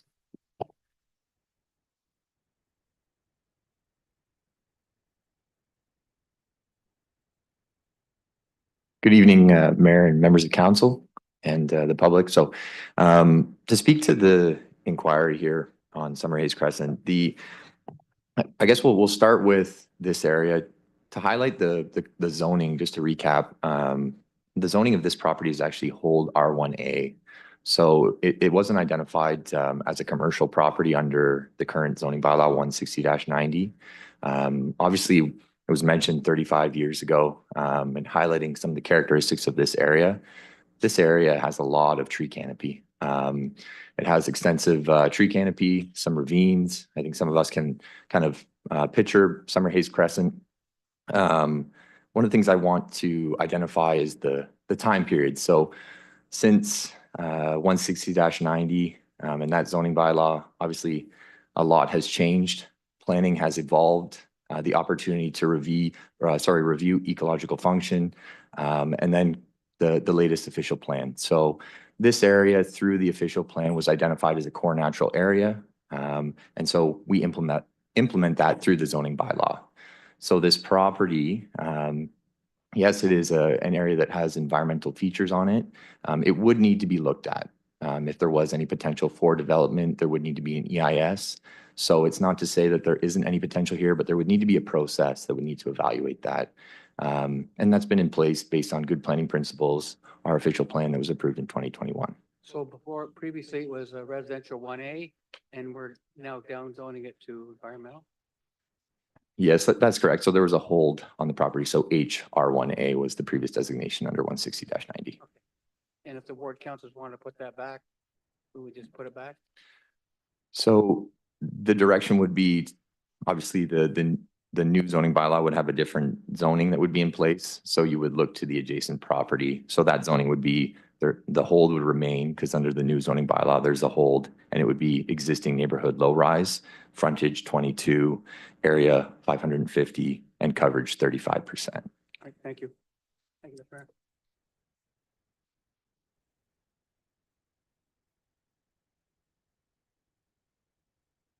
I was asking on the previous zoning what it was and what the current zoning is. What would the option be to put it back? All right, so we'll move on to the next speaker, Councillor Scully. Yes, thank you. Joshua, I'm wondering if you can explain for us the difference between general employment versus neighborhood commercial. Just briefly, what would be the difference between the two? So neighborhood commercial is going to be essentially your neighborhood supporting commercial uses. Within the general employment, you're going to talk more about those employment uses that maybe would be situated in the Northwest industrial area, right? Some of those more heavy industrial uses that would be more typical. The neighborhood commercial uses, you know, we can all imagine those. Maybe those are supportive to the neighborhoods and the residential function of those neighborhoods as well. So if something was zoned or rezoned or changed to neighborhood commercial, we wouldn't see any manufacturing plants there. We would see more retail spaces, restaurants, things like that. That's correct. Okay. That being said, I'd like to offer an amendment. Can I do that on the fly? Yes, you can do that. If Very you've got a good. seconder. I do have a seconder. I'll state my amendment first. I'd like to change the property located at 10 Canning from a zoning code of GE 30 to neighborhood commercial, and that's seconded by my ward mate, Councillor Sullivan. The reason for that is that we think there'll be a turnover there in that area at some point, and West Brant doesn't need any more houses, but it does need some commercial amenities, and I'd like to get ahead of that. Thank you. All right, so discussion on the proposed amendment. Let's go to Councillor Van Tilburg, then Councillor Caputo. With regards to the amendment, I have a question for staff. Would this change make it more difficult if that location turns out to be a brownfield, which most industrial areas tend to be? Yeah, so I think it would be tough for us to speculate. But obviously, in terms of identifying a property as a brownfield, that would often happen through the transition from a property to a more sensitive land use, so industrial to residential. And that would be a requirement under the Ontario regulations for that process. So it would be identified through that, but Generally, brownfield land, if it's industrial going to industrial, is never an issue, rarely an issue. Industrial going to residential can become an issue. Yeah, so if a property remains industrial, then it wouldn't be identified as a brownfield. It's when it would change to a more sensitive land use that it would be identified as that. Okay, that would be it. That's my answer. Thank you. Councillor Caputo to the amendment? Actually, I don't want to speak to the amendment. I was going to bring up my own amendment, but I actually am going to support the amendment that Councillor Sakala is bringing forth. But I'd have another amendment if I can bring that forward. Wait your turn. All right, so I got a question for staff on this particular amendment. So if I recall correctly, this would be what was the address again? 10 Canning? Yeah. So what is staff's position in respect to this proposed change? Are there staff have any concerns? Are you recommending it or are you not recommending? So I think staff's concerns would be the economic review of this scenario, especially with, I think it was brought up before, without having consultation with the property owners, knowing the long-term impacts of what this could do and the potential return, and you know, the economic scenario that would play out. If it was to change to commercial, that might impact the future industrial function of the property. So have we had any input from the owner of these properties? No, we have not. All right. Well, I'll speak to the amendment. I'm opposed to this. Why would we be changing the zoning of a property without asking the owner, what do you want? Like, that doesn't seem to me to be the appropriate way to handle this. And at the very least, I could understand if the request was coming out of the property owner, but I think I'm being told that we're not sure what the property owner's position is. And thus, so I can't support it without hearing from the owner of the property. There is no rep. It's one speaking opportunity at council. So, but Councillor Sluss, you're next. Yes, thank you, Mr. Mayor, through you to staff. If this was approved, when does that zoning take effect?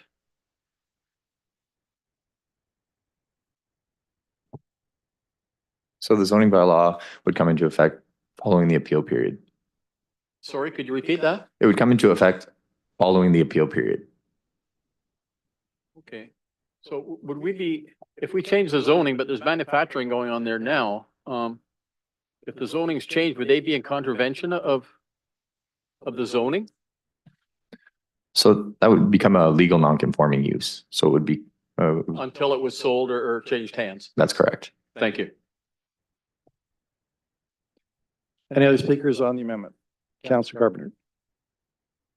Yes, I think that if the property owners or whoever purchases the property when the factory closes, they want to continue with manufacturing in that particular building, they could. But if they want to have commercial, they need a zoning change. And that would go to the neighborhood, the community would be involved, they'd have a say about that zoning change. And it would be a public process where the public would have a say in what goes on, as opposed to just being a couple of members of council making that decision for the property owner instead. And the other option is, what if we want the property for affordable housing? We're in such shortage of affordable housing. And there is already a lot of commercial property down that way. I feel Coburn Street is commercial. There's a lot of commercial in Shelters Lane and that subdivision as well. There's a lot of commercial on Coburn Street going up the hill. So there's a tremendous amount of commercial. I just don't think that that's appropriate that we change the zoning because we as councillors are playing monopoly. I think we should be looking at what the official plan says, recommends to us, and if the property owner decides they would like to make a change on their property and there's a good reason for it, then you make the recommendation. But simply to keep out housing, to make something commercial so that you can keep out any more housing, when we have such a shortage of housing, doesn't wash for me. And I don't think we should be there. Councillor Sullivan. Thank you, Mayor Davis. First and foremost, I truly believe with what my ward mate's doing here on this particular motion, this amendment.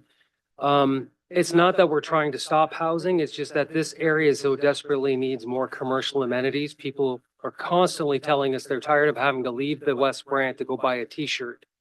We are in desperate need of other venues other than restaurants. We need more availability, and this parcel of land is in a perfect location for the other commercial amenities that are in the neighborhood so that we can have a vast and broader section of materials available to us.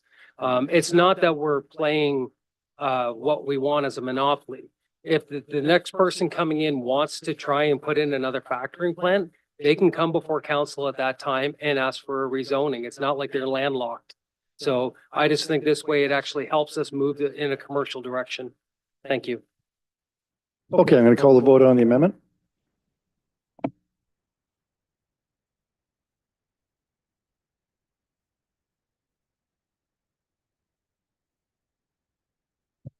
The amendment on item 1261 carries on a recorded vote of 6-5. Members of council voting in favor are as follows. Councilors Sullivan, Celeste McCreary, Martin, Caputo, Sokoli. Members opposed, Councilors Hunt, Van Tilburg, Samuel, Carpenter, and Mayor Davis. Councilor Caputo, you said you have an amendment. I'd like to inquire about one. The said properties on Summer Hayes, can an amendment be made that we change that zoning tonight to residential? Question to you, Josh.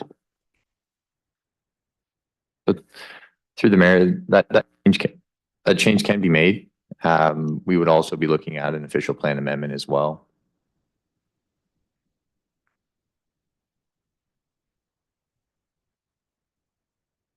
So I guess the question I would have is, so if the resident decides, if we vote this not, we voted as it is, and the resident decides at some point they want to build a home, would they be able to come to and ask for a zoning variance done on that property at that time?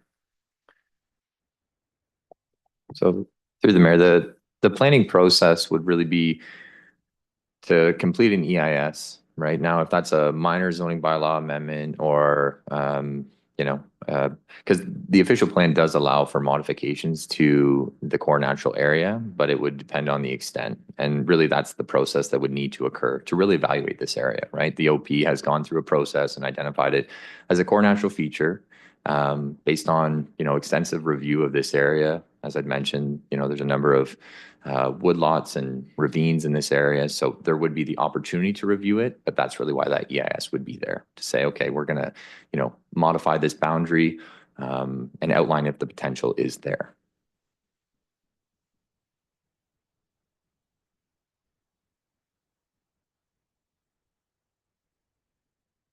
Councilor Celeste, before we, go ahead. Do you have an amendment you'd like to make? You've already spoken once. I was looking for some clarity. Nope. Councilor Caputo, is there anything else you want to do to finish your 5 minutes? Your one and only speaking opportunity on this. Well, I'm seeking a seconder to see if we can get this amended tonight. So what specifically are you amending? From what's the property and from what to what? I'd like to rezone it from OP to residential. Okay, so you're talking about this property on Summer Hayes? It's the one small piece. I can actually picture it because I go by it every day. If I'm mistaken, it's right on the corner. And so that's a property belonging to Mary, who Yes. just made the presentation. And so you want to change both the OP and the zoning, Yes. okay? And you're changing it from what to what? What it's going through for, I don't have it in front of me, so I don't know what it is tonight. But to change it from to what it is to core natural to residential. All right, and which residential? There's different kinds of residential categories. And is it a holding residential? Let's or- go with low-rise residential. Josh, can you help us on that? What? Certainly. What So. would be the appropriate designation? And can you do a holding category too? Yeah, so in regards to the official plan designation, it would be residential land use. And in the new zoning bylaw, we would look at the adjacent property. So it would be H1, so the holding would be H1, and it would be existing neighborhood low rise, so NLR. And then in brackets, it would be F22, A550, and C35. So that stands for frontage, area, and coverage. Is that your amendment, Councilor Caputo? Well, real quick question, Josh. Prior to us changing it to core, what was the zoning for that particular property? So under 160-90, the zoning was hold R1A. So That's that, residential. that previous zoning does not exist anymore. But the new zoning bylaw and those parameters that I just outlined, so the frontage, the area, and the coverage, those are informed by the previous zoning. So it carries forward those previous frontages, that area, and the coverage. So I'd like to move forward to changing it to low-rise residential. With the age category? Yes. Okay. All right, so that's, you're moving that and the seconder, Counselor Sluss. So any discussion on the amendment? Counselor Van Tilburg, then Counselor Sluss. Yeah, I have a question for staff. I'm not quite sure exactly which property this is, but I'm assuming it's the entranceway into Summer Hayes Crescent on one side or the other. My assumption is that that's a significant, almost a forest, on one side. The other side is there's a tree line, but there's more open space. Do you know which property we are speaking of here? Is it the one that is basically all trees and ravine? That's correct. It's the woodlot that you're referring to So- with a ravine in it. Okay, so just to speak to this, what the zoning does is actually acknowledge exactly what the property is and what it's zoned for. It's zoned for residential and has ravines and trees on it. It's core natural. It is normal then that it be analyzed on where you can build within the property around the core natural areas. That could take them all down. It could take some of them down. We don't know. But that's on the obligation of the developer, whoever wishes to build there. To change the zoning to not acknowledge the core natural areas, to say that none of the natural areas that exist entering into Summer Hayes Crescent exist. I think if you do that, you may have a massive revolt from the neighborhood, if you ever choose to ask them. Counselor Sluss. Thank you, Mr. Mayor. Can you confirm for me, is what's being proposed for the new zoning would be the equivalent of what it was prior to in the new terminology?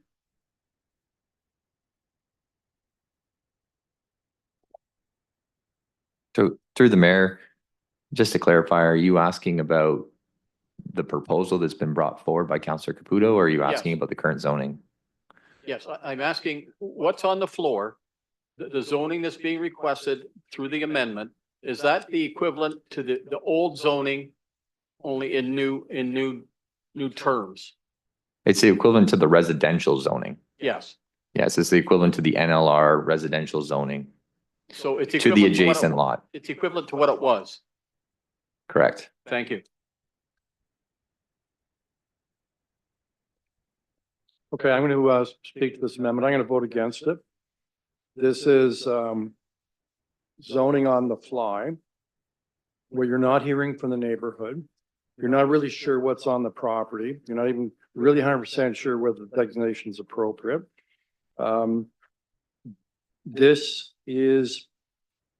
These are the kinds of issues that are created when you're doing this kind of in a haphazard sort of way. So you don't know what the intended results are. And you may find that, as Councillor Van Tilburg said, you may find the neighborhood may be quite upset to hear that this property's been now zoned in a certain way. So I'm not going to vote in favor of it. But Councillor Sokola, you have your one speaking opportunity. My one and only. Mr. Scram, this was resident R1A, you said it was. Correct? Under 160-90, that's correct. With a hold. When this individual purchased this property, it was zoned as such.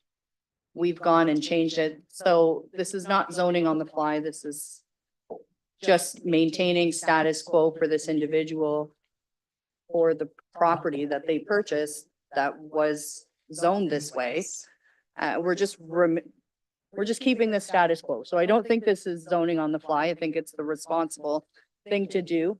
There's houses all up and down that street. I don't think it's appropriate to zone this the alternative, which is commercial, because I think then we're gonna have some upset neighbors if you plop something that's gonna have loading docks and whatnot there on that lot. So I think this is the responsible thing to do for the property owner at this property. Thank you. And I will be supporting it, in case that wasn't clear. Okay, I'm gonna call the vote then on the amendment.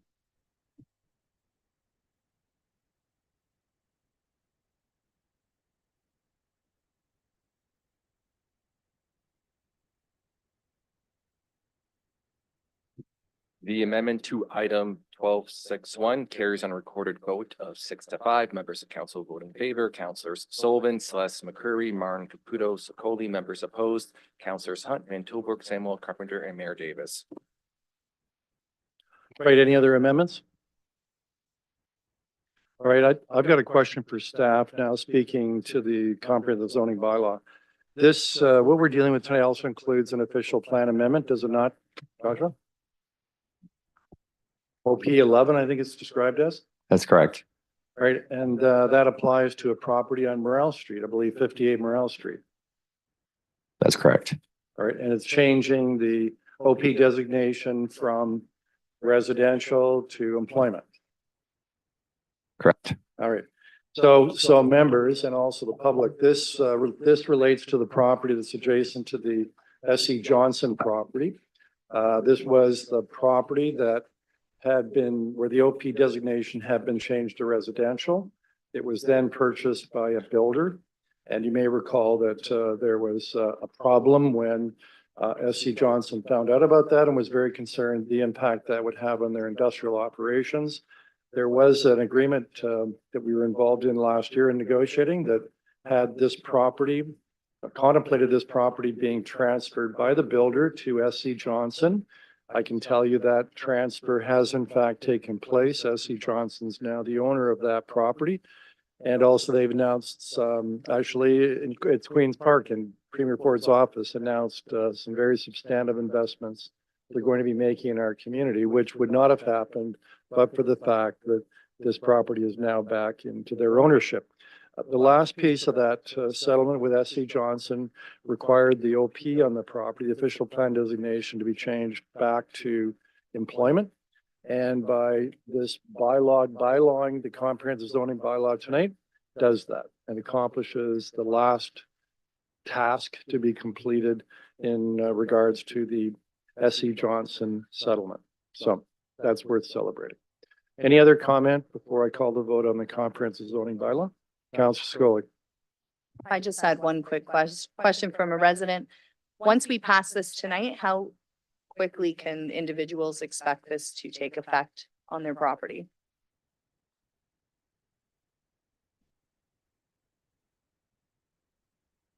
So once adopted, there would be a 20-day appeal period that would be in place. Thank you. Sorry, Councilor Hunt, I overlooked you earlier. Been very patient.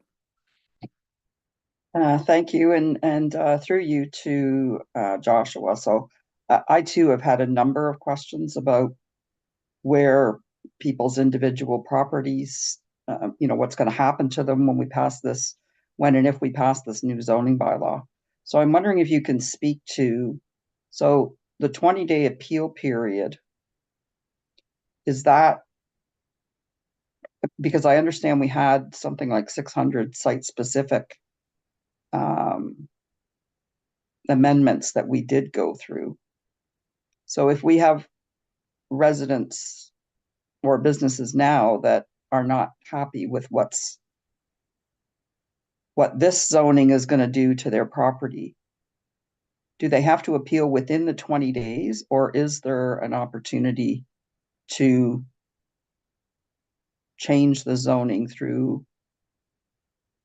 a planning process?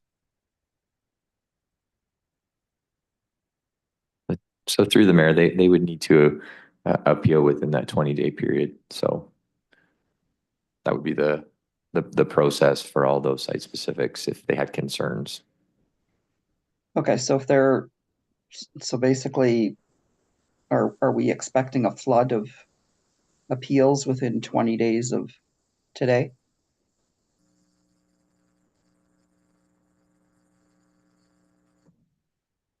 I would like to hope not, but that's not something I know at this time.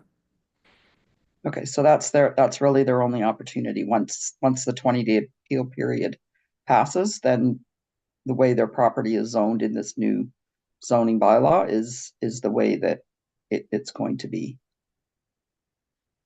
That's correct. And, over the campaign of this project spanning 3 years, we've done a very robust consultation program, sent mail out to every resident and tenant through post mail and utility bill inserts. So we're hopeful that, any of those comments really came forward, even up till, last week. So, that would be the process.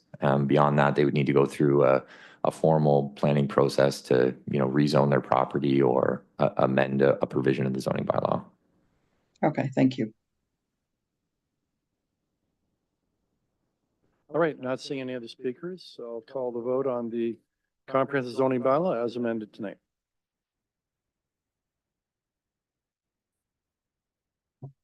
Item 12.6.1 as amended carries unanimously in recorded vote of 11-0. Members of council vote in favor. Councilors Sullivan, Sless, McCreary, Hunt, Van Tilburg, Samwell, Carpenter, Martin, Caputo, Sokoli, and Mayor Davis. So we'll deal with the next item that was separated, and I believe that would be 12.1.2.2. Councillor Martin, the airport report. Thank you, Mr. Mayor. I'd like to move an amendment seconded by Councilor McCreary that adds clause C. Whereas the weeds growing through the cracks in the runways and taxiways are unsightly and give a bad first impression of the airport. And whereas sealing the cracks is an important preventative maintenance issue that will prolong the life of this expensive asset. And whereas the former records building is in the way of the next phase of commercial hangar development that is needed to meet current demand and benefit the Brantford Airport, now therefore be it resolved that staff be authorized to utilize $135,000 from the airport reserve to do additional crack filling to protect the runways from winter damage, and that staff be directed to proceed with contracting the demolition of the former records building with an upset limit of $81,000 from the airport reserve.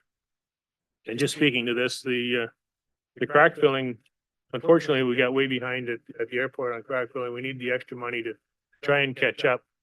It's one of the things they found when they started the crack filling was that some of the cracks were wider and deeper than expected, and the traditional way of crack sealing won't work. We need to do a different material on that. So we need additional funds to do that.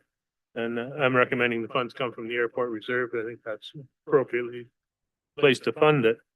And the records building, we've already, I thank council for accepting my amendment at the committee of the whole to leave it vacant, because our fear was that if it was rented, that we'd have trouble getting it demolished when the time came. So I'd like to just move up the demolition of that so that we can move forward with developing that area for commercial hangars that are badly needed, and have that go forward. And it's an upset limit of 81,000. But we might be able to get it done a lot cheaper than that, because we've been talking to Conestoga, and they're considering doing the demolition as part of the education for their students in the heavy equipment course. So they'll be charging for the equipment only. There'll be no labor charge because it's a teaching opportunity for the students. So we may get the demolition a lot cheaper than what we're approving here, but we need to approve the proper amount in case the negotiations with Conestoga don't go through. So I hope council can support this. It's something that we need to keep moving the business of the airport forward, and I'd appreciate everyone's support. Councillor Sullivan, then Sokoli. Thank you, Mayor Davis. To the staff, how much money is in the airport reserve that's not currently allocated to something else?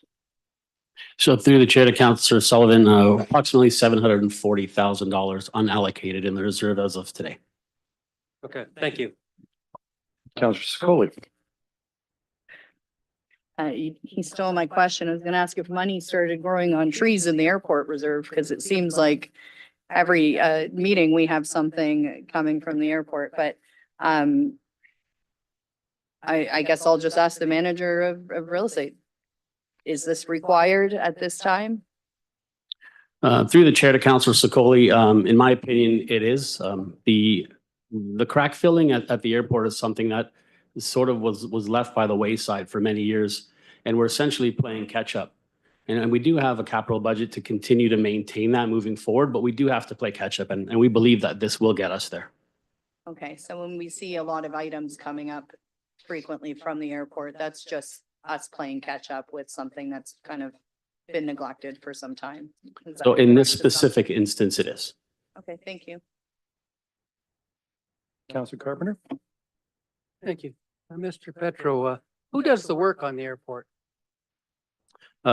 What work specifically? Well, this work that we're talking about here, who would do this work with the crack filling?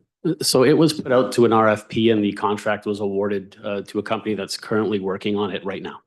And is the company licensed to spray pesticides? So the company that's filling the cracks isn't the same company that sprays the pesticides. It's actually BFC staff that spray the pesticides. So the company that's spraying the pesticide out there, are they licensed to spray pesticide? So it was recently indicated at the airport board meeting last month that there's a requirement for BFC staff to upgrade their license. So they have essentially ceased the spraying operations until such time as the license is caught up. And we expect that to happen next week. How do we get in a situation where we allow a management committee or board to do work they're unlicensed to do, especially when we're talking about pesticides? Yeah, so through the chair, it was an interpretation from BFC staff on the type of license required. And really, it was just a matter of them being licensed to spray in a field, just only a couple feet away from a runway. And the runway requirement is what changes the license. The cracks in the runway that are going to be filled with, I imagine, a tar emulsion. What's the process to get the weeds out from those cracks in the first place before you spray? So it will be to spray with a substance that essentially kills anything it comes in contact with. So that spray, and there are plants, there are fields growing on so the spray is going to be conducted by someone that has a professional license to do the spraying, not someone that just read a course online? That is correct. They will be legally licensed to do so. And will have a certificate to say so. Yep, absolutely. Thank you. Councilor McCurry to the amendment. Yes, the amendment. Well, thank you, Mayor, for that. I wonder if staff could identify the source for money trees, pass that on to the forestry department. Will do. Thank you. And secondly, is there not a regular program of crack filling as we have on city streets? Yes, there is. And as I understand it, it was once part of the roads budget. And then it's recently moved to the airport budget itself.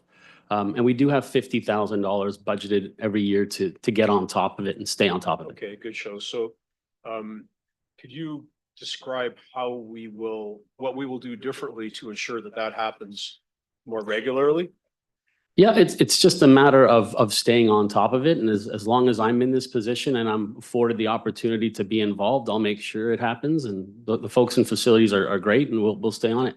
Okay, and in the amendment, no dates were given by which to accomplish this work. The crack filling was specified to be done during the warm weather season, which is rapidly escaping us. Is it your understanding that that will be completed while the material to fill the cracks is still pliable?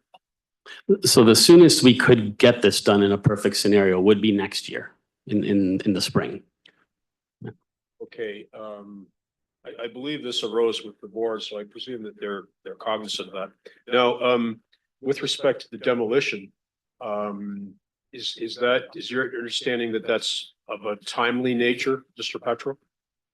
Through the chair, there's a lot going on at the airport as you're aware. But I believe that inevitably that decision will be made. It actually came as a recommendation at our last airport board meeting. And it will be before this committee of the whole operation next week.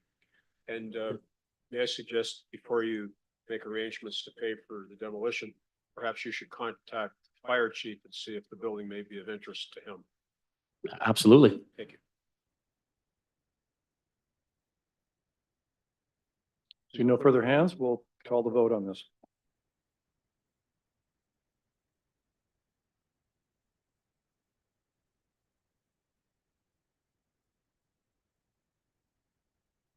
The amendment to 12-122 carries on a recorded vote of 10-1. Members of council vote in favor. Councillor Sullivan, Celeste McCurry, Hunt, Van Tilburg, Samuel, Martin, Caputo, Sakoli, Mayor Davis. Members opposed, Councillor Carpenter. All right, the resolution as amended.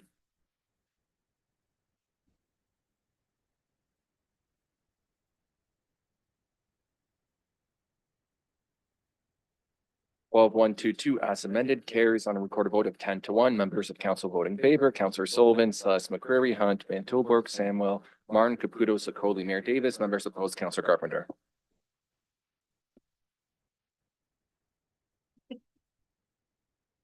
Please, members, if you would pay attention to the business at hand. If you'd like to have a little chit chat, you can always go to the back room. So let's move on to item 12.2.2, the Housing Stability Wintering Plan. I asked this to be separated. Mary, I was wondering if you could, I know we dealt with this at the Social Service Committee, just give us a quick little summary of what it is we're hoping to accomplish. And if you'd also tell us whether the recent fire at Rosewood is in any way impacting on the plans for a winter shelter.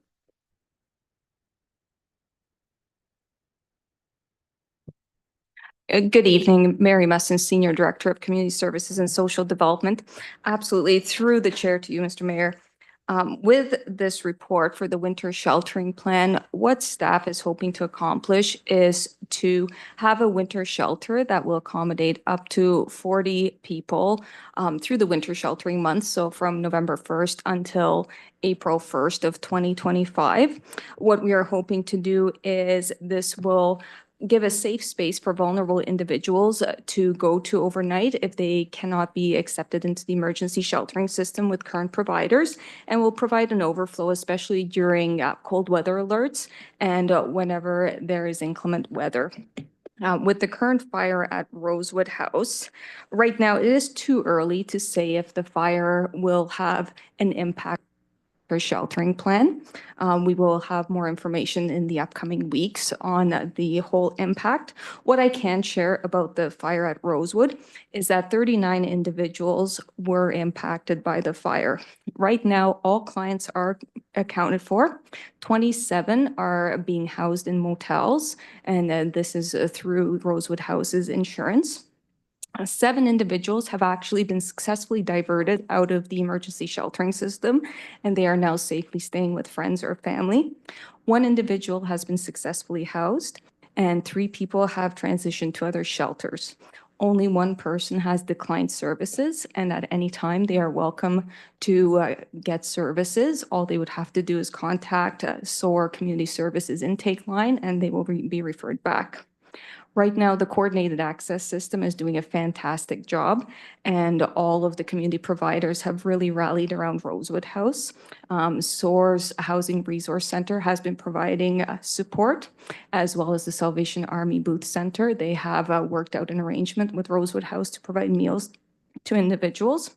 Right now, Rosewood House is currently looking for a temporary location so they can continue to provide services, and while the shelter is being repaired. The fire itself was contained to the kitchen. However, there is quite a bit of smoke damage in the building, and that is why people cannot return to their rooms right now. And the city is supporting the Rosewood House along with the SOAR Housing Resource Center and Salvation Army Booth. We have coordinated meetings. We meet twice weekly, and we're getting regular updates on any supports Rosewood House and their clients and staff require. We should know probably in the next 2 weeks what kind of impact this has and whether or not Rosewood House has been able to find a temporary location. If they have not been able to, then we will regroup in the system and we will look towards next steps. So Mary, I think it's quite fortuitous that what is the date, the opening for the Lucy Marco residence that I think will have 41 units? Correct. Right in downtown. And that's going to be a city-owned building, city-developed building. When will that facility be officially opened? Yes, the Lucy Marco Place residence, it is 41 units. We are very excited. The official ribbon cutting is on October 9th, which is a few weeks away from now. And we will be looking at housing some of the city's most vulnerable. And we will have units for people off the centralized wait list as well as the city's by name list. Thank you very much. Councillor Hunt. Thank you, and through you to staff, Mary, specifically around the winter plan. Can you just correct me if I'm wrong? I understood that we had a temporary winter shelter a couple of years ago in the old police station. Is that not what we're looking to do right now? We're looking to actually send this out to tender for someone to operate it. Through the chair to the councillor. Yes, so the temporary winter shelter that we had at 180 Greenwich, and that was back in 2019, that is not the model that we are looking at. We are looking at issuing a request for proposals process to seek an operator who can operate a temporary winter shelter from midnight till 8 a.m. daily in the city somewhere where they will be part of the coordinated access system. And that would be whoever the successful proposal is from, it would be their building. So part of the request for proposals would be requesting to see who has space to provide this temporary emergency shelter. Again, if the request for proposals shows that no proponent is able to provide this space, and then city staff will regroup and take a look at what we can provide. Okay, thank you, Mary. Councilor Carpenter. Thank you. Thank you. Mary, how detailed are these requests for proposals? Through the chair, the requests for proposals are quite detailed. The staff have been working very closely with purchasing to ensure that all the information will be there so that we can ensure a safe place for residents.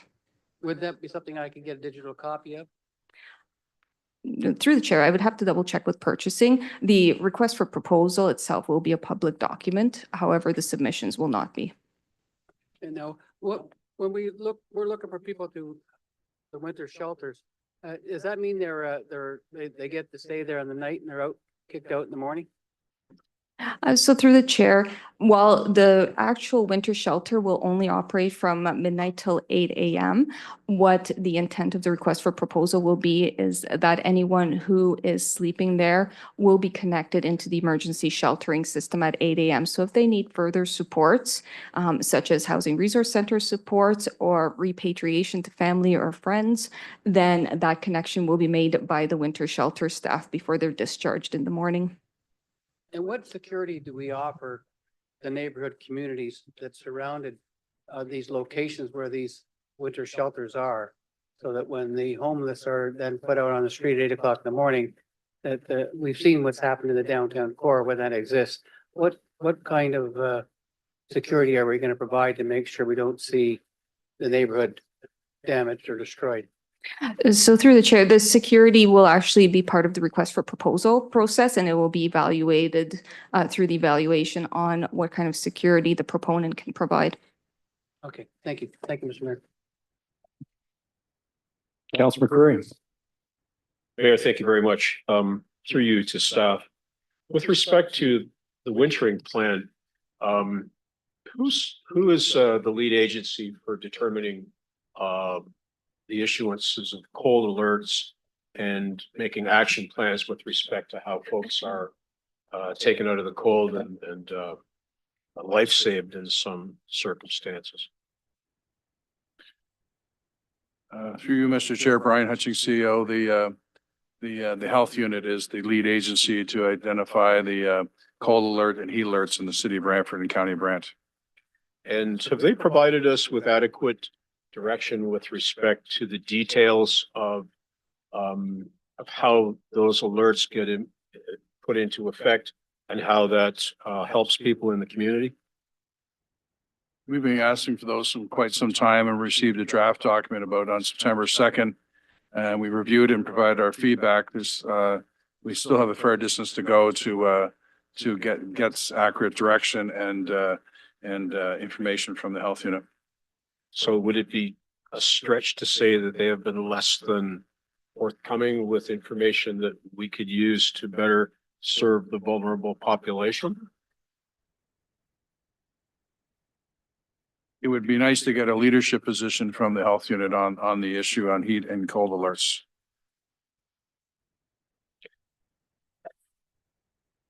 As an example, yes, thank you. All right, I'll call the vote.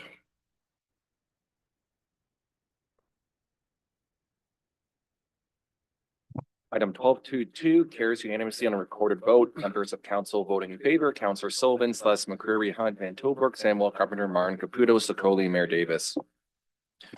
Councillor Curry, item 12.3.7, I believe you had amendment. That's the Brantford Hospital Working Group. Yes, Mayor, nothing gets by you. Thank you very much. I'm the mover, Councillor Carpenter is the seconder, and the amendment is that Councillor Carpenter and I be appointed, I as chair and he as vice chair of that committee. And Mayor, I may take a moment to explain the purpose of this. Members of this committee and the public will realize that ordinarily chairs and vice chairs are elected by the committee from their membership. But I will remind members of this council that this initiative with respect to the Brantford General Hospital, Brant Community Hospital Healthcare System, acronyms, I should just use acronyms. We have a very tight time frame on this. We do have members that will be appointed, we hope, from other communities, which may take a bit of time. And we would like to be able to get going and hit the ground running tomorrow, basically, to begin to lay out a plan for this public campaign. So I would hope that everybody tonight would support this, even though it's a slightly different process than that which we ordinarily employ in selecting the leadership of committees and task forces. All right, I'll call the vote on that, the amendment.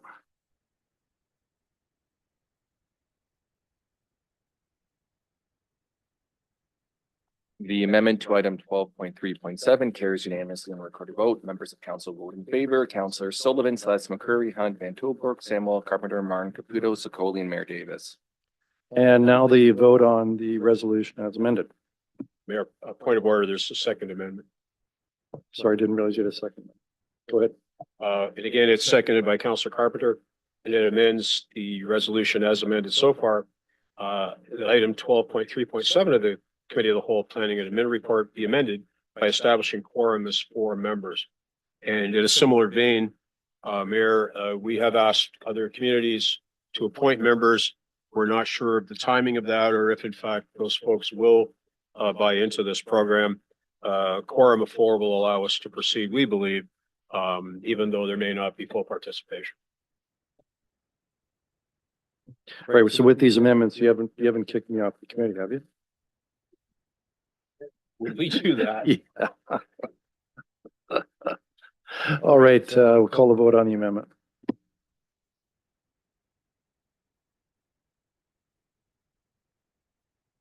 The amendment to item 12.3.7 carries on recorded vote of 10-1. Members of council voted in favor. Councillors Sullivan, Celeste McCreary, Hunt, Van Tilburg, Samuel, Carpenter, Caputo, Sokoli, Mayor Davis. Members opposed, Councillor Martin. All right, that takes care of all the items that we asked were separated. So we have no urgent matters. There is one resolution. I believe, Councillor Samuel, you have that motion. Please read the motion, state your seconder.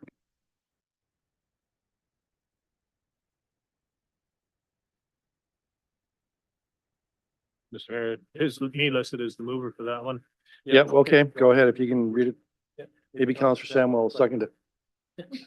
Okay, I move second by Councillor Samuel. The staff be directed to retain a consultant through an RFP process to apply for the necessary planning act applications to facilitate after the block plan has been endorsed. And B, that this work be funded through the capital funding envelope reserve at an estimated cost of $500,000. Any discussion? Seeing none, call the vote.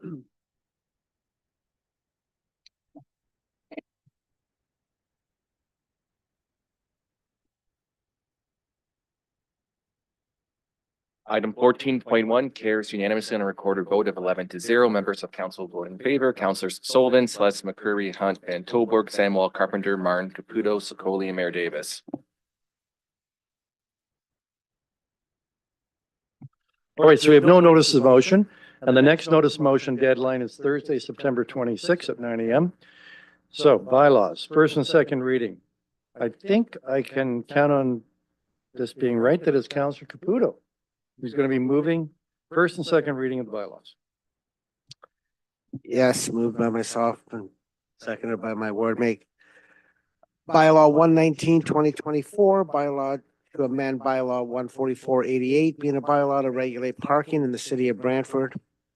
120-2024, being a bylaw to authorize the Brantford Airport Buildings 30 and 40 T-hangers project to make provision for the financing of the foregoing. 121-2024, a bylaw to levy taxes on certain designated public institutions pursuant to the Municipal Act 2001, SO 2001 C25 for the year of 2024. 122-2024, being a bylaw to amend to bylaw 72-2010 to repeal and replace finance policy. 123-2024, bylaw to amend bylaw number 16090, being a bylaw to regulate the use of lands and the location and use of buildings and structures in the city of Brantford.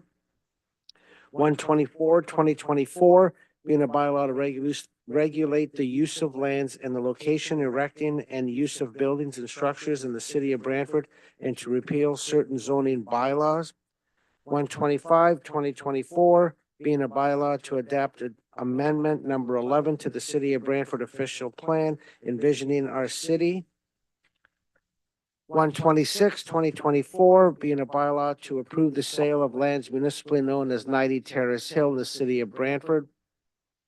127-2024, being a bylaw to approve the purchase of certain lands and premises within the city of Brantford. 128-2024, being a bylaw to repeal the designation and part of the lands designated as the Brantford Southern Access Road as controlled access road. 129-2024, being a bylaw to approve the sale of lands municipally known as 17 Park Road South in the city of Brantford. 130-2024, being a bylaw of the city of Brantford to relieve certain parking of parts of lots or blocks from provisions of section 50, bracket 5 of the Planning Act, RSO 1990 CP 13 as amended.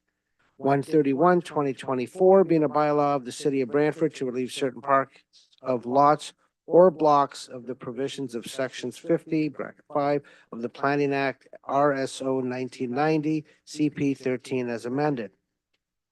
132-2024, being a bylaw to amend bylaw 70-2010 by adopting corporate policy 125 corporate signage policy.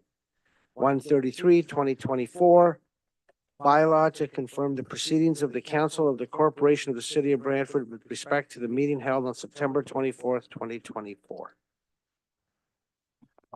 Does anybody want any of these bylaws separated for discussion purposes? Councilor Carpenter? Yes, just for voting purposes, I'd like to separate 120, 128, and 129, please. So 120, 128, Yes, and 129. and 129. So we can deal with those in a block. Okay. All right, so let's deal with those items, those bylaws separately, first, second reading. Bylaws 120, 128, and 129. Any discussion? Seeing none, I'll call the vote.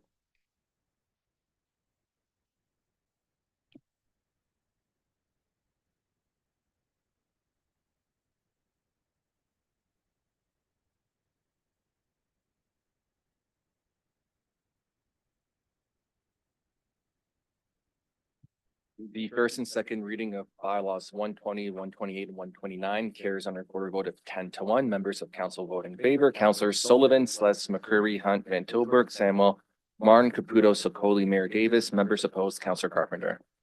All right, I'll call the vote for first and second reading of the balance of the bylaws.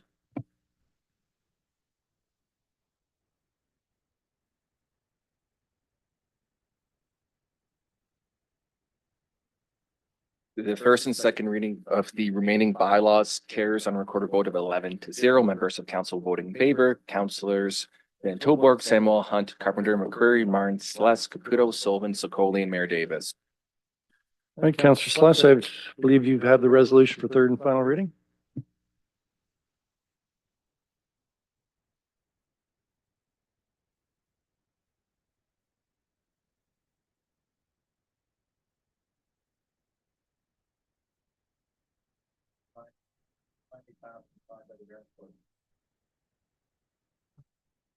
And for, I assume Councillor Carpenter, you want those bylaws separated again, 120, 128, 129.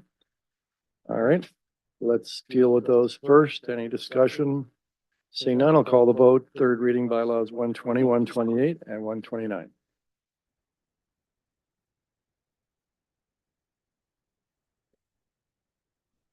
The third and final reading of bylaws 120, 128, and 129 carries on recorded vote of 10-1. Members of council vote in favor. Councilors Sullivan, Celeste, McCreary, Hunt, Van Tilburg, Samuel, Martin, Caputo, Sokoli, Mayor Davis. Members opposed, Councilor Carpenter.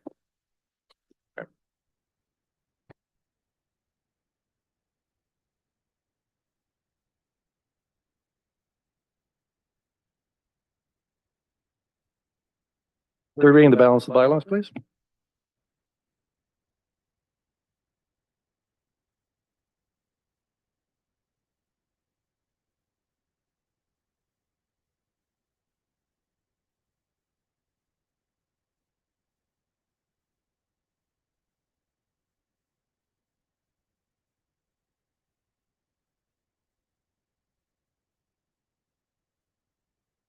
The third and final reading of the remaining bylaws carries on recorded vote of 11-0. Members of council vote in favor. Councilor Sullivan, Celeste, McCreary, Hunt, Van Tilburg, Samuel, Carpenter, Martin, Caputo, Sokoli, and Mayor Davis.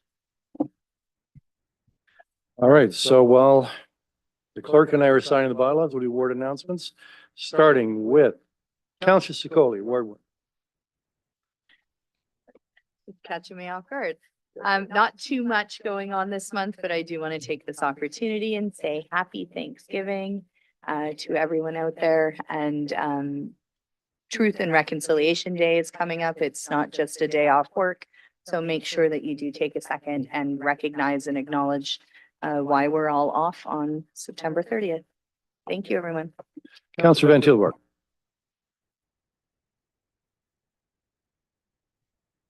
Councilor Caputo. Well, again, same thing here, not a lot going on, but Murderville Mayfair Neighborhood Association is hosting their third annual Halloween haunt, formerly known as Murderville.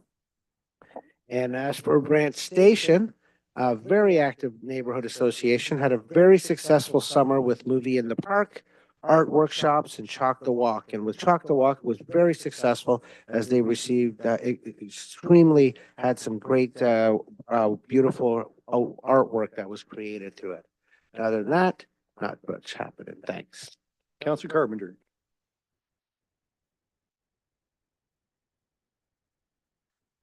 Councilor Martin. Councilor Sluss. Just further, the Brant Station Neighborhood Association, they have a Paint the Neighborhood Pink to recognize Breast Cancer Awareness Month. They also have a Halloween event happening at Edward Gould Park.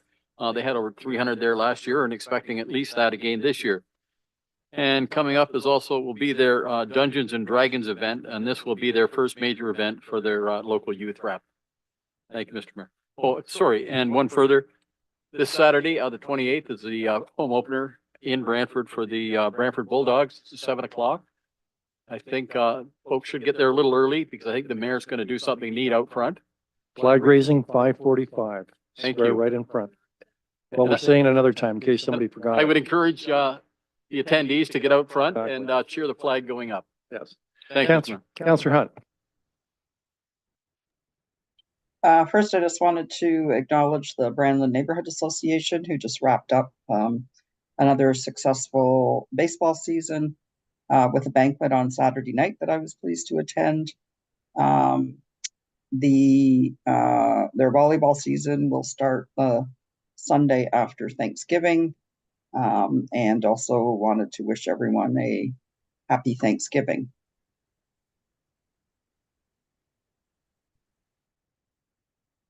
Councilor McCreary. Well, Mayor, thank you very much. There are a couple of things that I'd like to remind folks in the community about. First of all, Councilor Martin and I attended the information session for councilors today regarding the Wayne Gretzky Parkway extension. And there will be a public information center October the 2nd at 5 p.m. And coincidentally, it will be held at the Walter Gretzky Golf Course. So the Wayne Gretzky Parkway, PIC, is at the Walter Gretzky Golf Course. Secondly, our MPP Willie Boma is sponsoring a public barbecue in beautiful Ward 1 at 70 Anderson Road, which it's a park, and I think it's called Anderson Park. Thank you, Councilor Sokoli. And that's Thursday, the 26th from 4 till 6 p.m. So come out and have a hot dog on Willie. Councilor Samuel. Thank you. So this Sunday, we have the pop-up street store happening, the 29th at 10 a.m. to 2 p.m. in Harmony Square. So free clothing giveaway and that kind of stuff. We also have Scare in the Square coming up for Harmony Square. So that's October 4th and 5th. The Eastward Echo Place Neighborhood Association has their 18+ basketball program back. So you can go out and play some basketball, and that starts September 25th. And you can find out more information on their Facebook page about that. And then the Eagle Place Community Association has their adult board game nights starting back up. And that starts back up October 4th. They also have the Eagle Place Pen and Paper Writing Collective that starts the 26th. And Clean Your Neighborhood is another initiative they have going on right now, which is from September 21st to 30th. And they also wanted me to let you know that there's still time to register for the Ride Smart program, which is a bicycle program happening on the 28th this weekend from 9 to 3 at Doug's Nooks for ages 9 to 12. And you can get more information that way at Eagle Place Community at outlook.com. Thank you. Councilor Sullivan. Thank you, Mr. Mayor. First and foremost, not really anything for the ward in particular. However, there are a couple of things this week. We have the fire department open house over on the Fairview Drive that has not been mentioned. There's the National Truth and Reconciliation going on over at Mohawk Park on Saturday between 11 and 3. And Laurier is also hosting their 25 years this weekend with Market Fest. And obviously, last but not least, I'm going to reiterate what some thunder that was stolen, but make sure you're at the Civic Center before 5:45, because obviously we know what the parking can be like. So you want to be there for the ceremonies. Thank you. Thank you. This council meeting for the month of September is hereby adjourned.